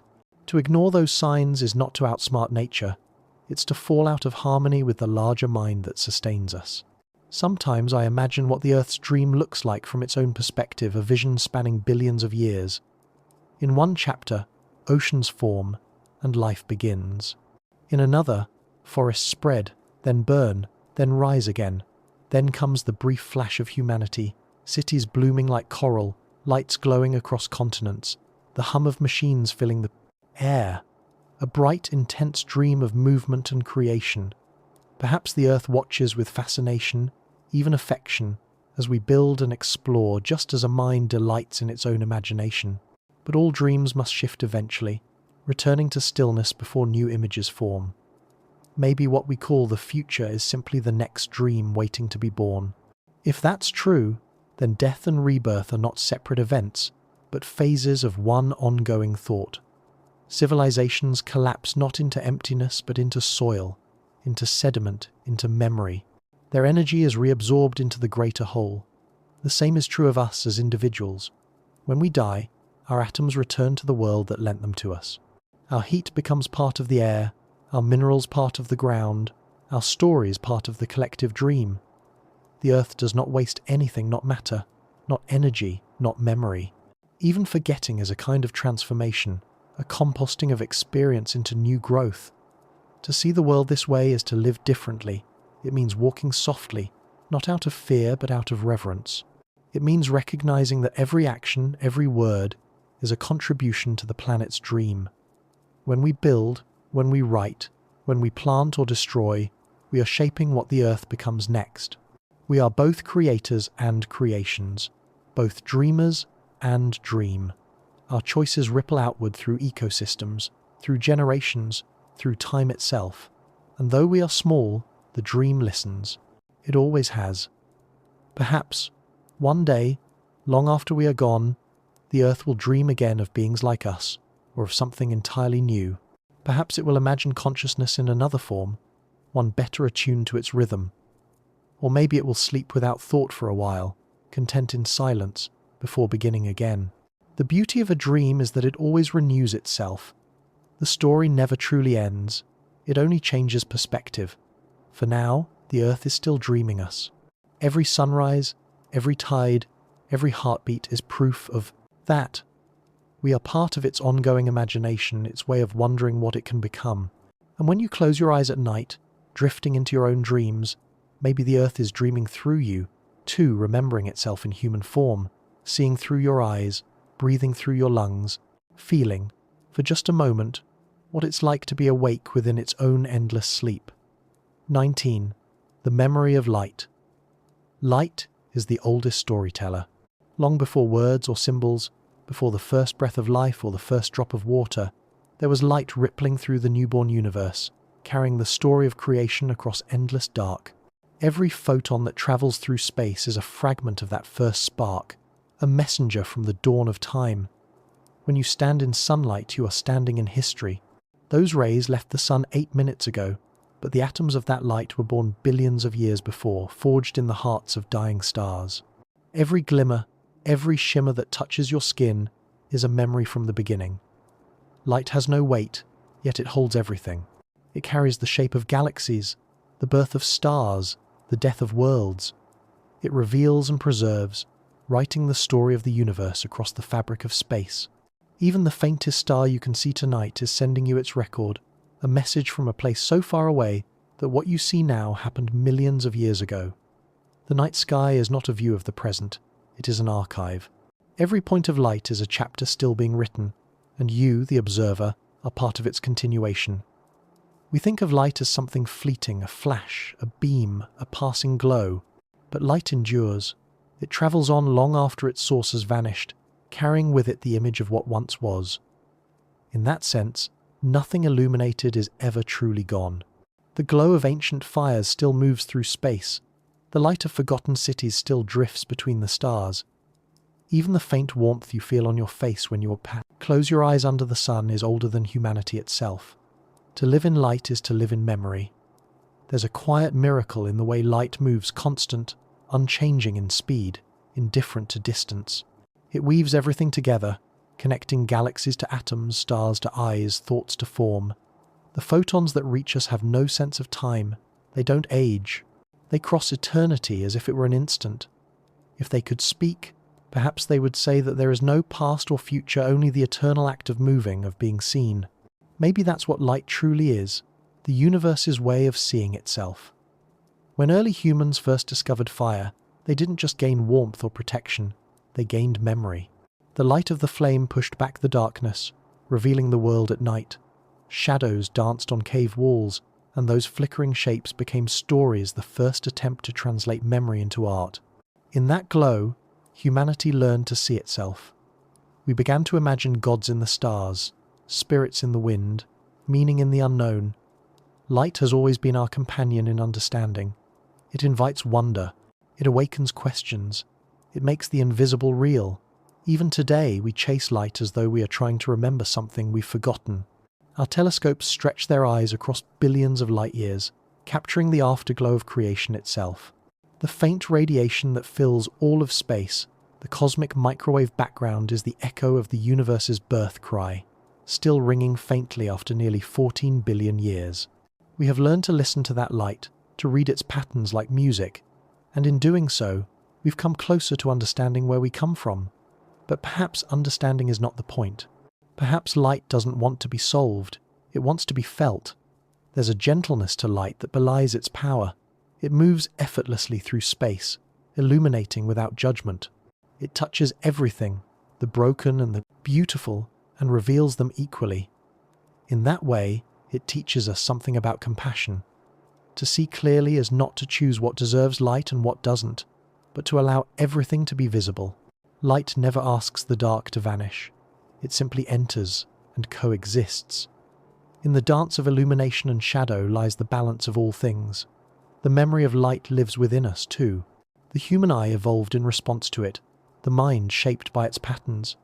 Our circadian rhythms are tuned to the rising and setting of the Sunday. Our moods follow its absence or return. Even our metaphors are bound to it. We speak of enlightenment, of finding light in darkness, of being guided by it. When we imagine divinity, we imagine radiance. When we imagine truth, we imagine clarity. Light is not just a physical force, it is the symbol of knowing, of awareness itself. But light can also fade. It can be blocked, bent, distorted, and in those distortions, new stories appear. Think of twilight, that in-between hour when the sun is gone but its memory remains, painting the sky in colours that seem almost impossible. The beauty of dusk lies in impermanence, in the quiet realization that light is leaving but will return. That rhythm of departure and return, of illumination and shadow, mirrors the pulse of existence itself. Even the stars, burning so fiercely, are temporary. Their deaths scatter new light into the universe, creating the elements that will become future suns, future worlds, future eyes. In that endless cycle, light becomes the thread that binds creation together. It's not just a phenomenon, it's a bridge. Every photon that leaves a star and lands on your skin connects you to that star, to its birth and its death, to the billions of years it took for that moment to exist. The universe is a vast web of these connections, every beam of light a line between points of consciousness. We are woven into that fabric. We are not separate from the stars. We are there. Continuation in another form. Perhaps that's why humanity has always turned toward the light, not merely for survival, but for meaning. We light candles for the dead, torches for celebration, fires for comfort. We illuminate cathedrals and build cities that glitter like constellations. Every light we create is an act of remembrance, a small echo of that first cosmic flare that birthed everything. We may not always know what we're remembering, but the instinct to do so runs deep. It's as if we carry, in our bones, the memory of light itself, the urge to keep it alive against the dark. Even darkness, though, has its purpose. It is the canvas upon which light reveals itself. Without it, we could not see the stars. Without it, the universe would be nothing but blinding brightness, devoid of contrast or mystery. Darkness is not the opposite of light, but its partner, its necessary silence. The two exist in conversation, one revealing, the other concealing, both part of the same eternal rhythm. Perhaps the universe dreams in that language, flashes of light in infinite dark, moments of awareness flickering in the stillness of eternity. When you stand beneath the night sky, know that the light touching you has travelled farther than you can imagine. Some of it has crossed galaxies, some has lingered in interstellar dust for eons. Each photon that finds you is a survivor of time, a witness to creation's persistence. You are illuminated by the memory of everything that has ever been, by the same light that once fell on ancient seas, on the first forests, on eyes long turned to dust. It's all the same light, still moving, still remembering. And when you close your eyes, even then, the light continues. It lingers behind your eyelids, painting colours and shapes that no one else can see. It becomes thought, imagination, dream. It turns inward, transforming from something that reveals the outer world to something that illuminates the inner one. In that private glow lies a quiet truth. We don't just live in the light, we are it, refracted through the lens of experience, scattered and gathered again in infinite combinations. So perhaps the memory of light is not just in the universe, but in us. Perhaps every act of kindness, every spark of creativity, every moment of awareness is another way that light remembers itself through consciousness. We are its continuation, its reflection, its dream of seeing. And one day, when our time ends and our own light fades, that memory will not disappear. It will travel outward, joining the great flow that never stops, becoming part of the endless radiance that fills the cosmos. The memory of light will keep moving, whispering through space a reminder that everything that ever shone still shines, somewhere, forever. 20. When the stars forget our name, there will come a time long after our brief spark has faded, when the stars will no longer remember us. The traces of our orbit, the dust of our cities, the faint hum of our signals all will have dissolved into the vastness of cosmic silence. The galaxies will continue their slow drift through the dark, indifferent and eternal. The universe, in its boundless patience, will not mourn or celebrate our absence. It will simply continue, as it always has, folding and unfolding itself in infinite permutations of light and shadow. And yet, even in that distant forgetting, something of us will remain not in form, perhaps, but in essence, as a faint echo in the grand composition of existence. It's strange to imagine such a future, a universe emptied of every trace of our species. The monuments we've built, the art we've made, the questions we've asked all reduced to dust. Even the stars themselves, those ancient witnesses to our lives, will one day burn out. The Milky Way will merge with Andromeda, the night sky changing forever. The galaxies will dim, their stars aging into red embers, and eventually even those will fade. In that deep twilight of the cosmos, when light itself grows scarce, there will be no eyes left to see, no minds left to wonder. Time will stretch thin, and the universe will settle into its long, slow exhale. But perhaps this is not tragedy. Perhaps it is completion. Everything that exists follows the same rhythm: birth, growth, decay, renewal. The stars live by it, the earth lives by it, and so do we. Our extinction, whenever it comes, will not be an aberration but a return of energy to the greater whole, a dissolving back into the dream that birthed us. The universe does not forget because it is cruel. It forgets because it must make room for new forms of memory. Every ending is a kind of generosity, an opening through which something else can begin. Still, the thought humbles us. We have spent so long trying to leave our mark, carving names into stone, sending messages into space, building machines to outlast time. We want the stars to remember who we were. We want our existence to matter in the endless expanse. But maybe the stars never needed to remember our names. Maybe the act of existing, of becoming conscious for even a brief cosmic moment, is enough. We are part of the same unfolding, made from the same atoms, shaped by the same light. The universe does not need to record us, because we are already within its memory, woven into its very fabric. In that sense, forgetting is not loss, it's transformation. When the stars forget our name, they will not erase us. They will carry us within them, in the elements we shared. The calcium in our bones, the iron in our blood, the oxygen in our breath, all of it will return to the stars, to be forged anew.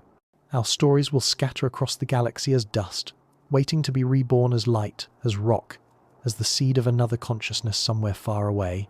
We are not written in language, we are written in chemistry. And chemistry does not die, it only changes form. If you could watch the future unfold in silence, you might see it happen. The earth, once vibrant with life, gradually cooled and quieted. The oceans, once singing with motion, turned still. The moon drifted farther away, the sun swelled and faded. Then, one by one, the stars around us dimmed until the sky became a vast black sea. In that final darkness, the last flickers of starlight would pass through what remained of our solar system, brushing against the dust that was once our home. And in that passing, there would be remembrance, not conscious, not deliberate, but pure, elemental memory, the kind that exists beyond thought, beyond name. Some scientists believe that in the end, the universe will fade into entropy, a state of perfect stillness, where no energy moves, no stars burn, no life stirs. They call it the heat death of the cosmos. Others imagine a different fate, that the universe might one day collapse inward, returning to the singularity from which it began, only to burst forth again in a new creation. If that is true, then perhaps this is the grand cycle, not an ending, but a breathing. The universe expands to dream, contracts to remember, then dreams again. If that's so, then, when the stars forget us, it will only be temporary. In some future cosmos, far beyond our knowing, the same particles that once formed our hands, our hearts, our thoughts, may rise again in new forms. The universe will remember itself through different eyes. But what of us, now, in this fleeting moment of awareness? Knowing that we will be forgotten might seem to drain meaning from our lives. Yet maybe the opposite is true. Knowing that everything fades makes the present luminous. Every act of kindness, every connection, every quiet moment of wonder becomes infinite in its immediacy. We do not need eternity to give our lives value. We only need awareness. When the stars forget our name, they will still carry the light of all we have done, rippling outward in invisible ways. The laughter of a child, the warmth of a shared fire, the spark of creativity, all are vibrations in the great field of being, and they will continue long after we are gone. Sometimes, when the night is very still, I imagine what the universe might feel in those final moments, the long silence after all the stars have gone dark. Would it grieve? Would it dream? Or would it simply rest, as a mind rests between thoughts? Perhaps in that silence lies the truest form of peace, not emptiness, but fulfillment. The end of striving, the quiet after the song. And maybe, within that silence, the faintest memory of us will flicker not as individuals or civilizations, but as part of the great symphony that once filled the cosmos with light. It's possible, too, that memory itself is eternal, that every moment that has ever existed still echoes somewhere beyond the boundaries of perception. Perhaps when the stars forget our name, another form of memory will remain not in matter, but in consciousness. If the universe is aware, if it dreams through its creations, then every thought, every feeling, every act of love is already part of that eternal dreaming. We may disappear from the physical cosmos, but our essence, the awareness that looks out through our eyes and wonders at the stars, might continue in ways we cannot imagine. In the end, maybe the stars never truly forget. Perhaps what seems like forgetting is simply evolution, the transformation of memory into matter, of matter into light, of light into awareness. The universe does not keep a ledger, it keeps a heartbeat. We are one pulse among countless others, and when our time comes to fade, the rhythm will continue, carrying our vibration forward into the next creation. So when you look up at the stars tonight, don't think of them as distant, indifferent lights. Think of them as mirrors, reflections of your own brief brilliance, your own longing to know and to be known. Every thought you've ever had, every breath you've ever taken, is made of the same stuff that burns within them, and even when they forget your name, you will not be lost. You will still be part of their fire, their gravity, their light. One day the stars will fade, and the universe will grow dark. But even then, something will remain, a whisper, a warmth, a trace of everything that ever was. In that final stillness, the cosmos will hold itself in quiet memory, and maybe, just maybe, in the endless dark, a spark will stir once more, not remembering who we were, but feeling that something beautiful once was. And that, perhaps, will be enough.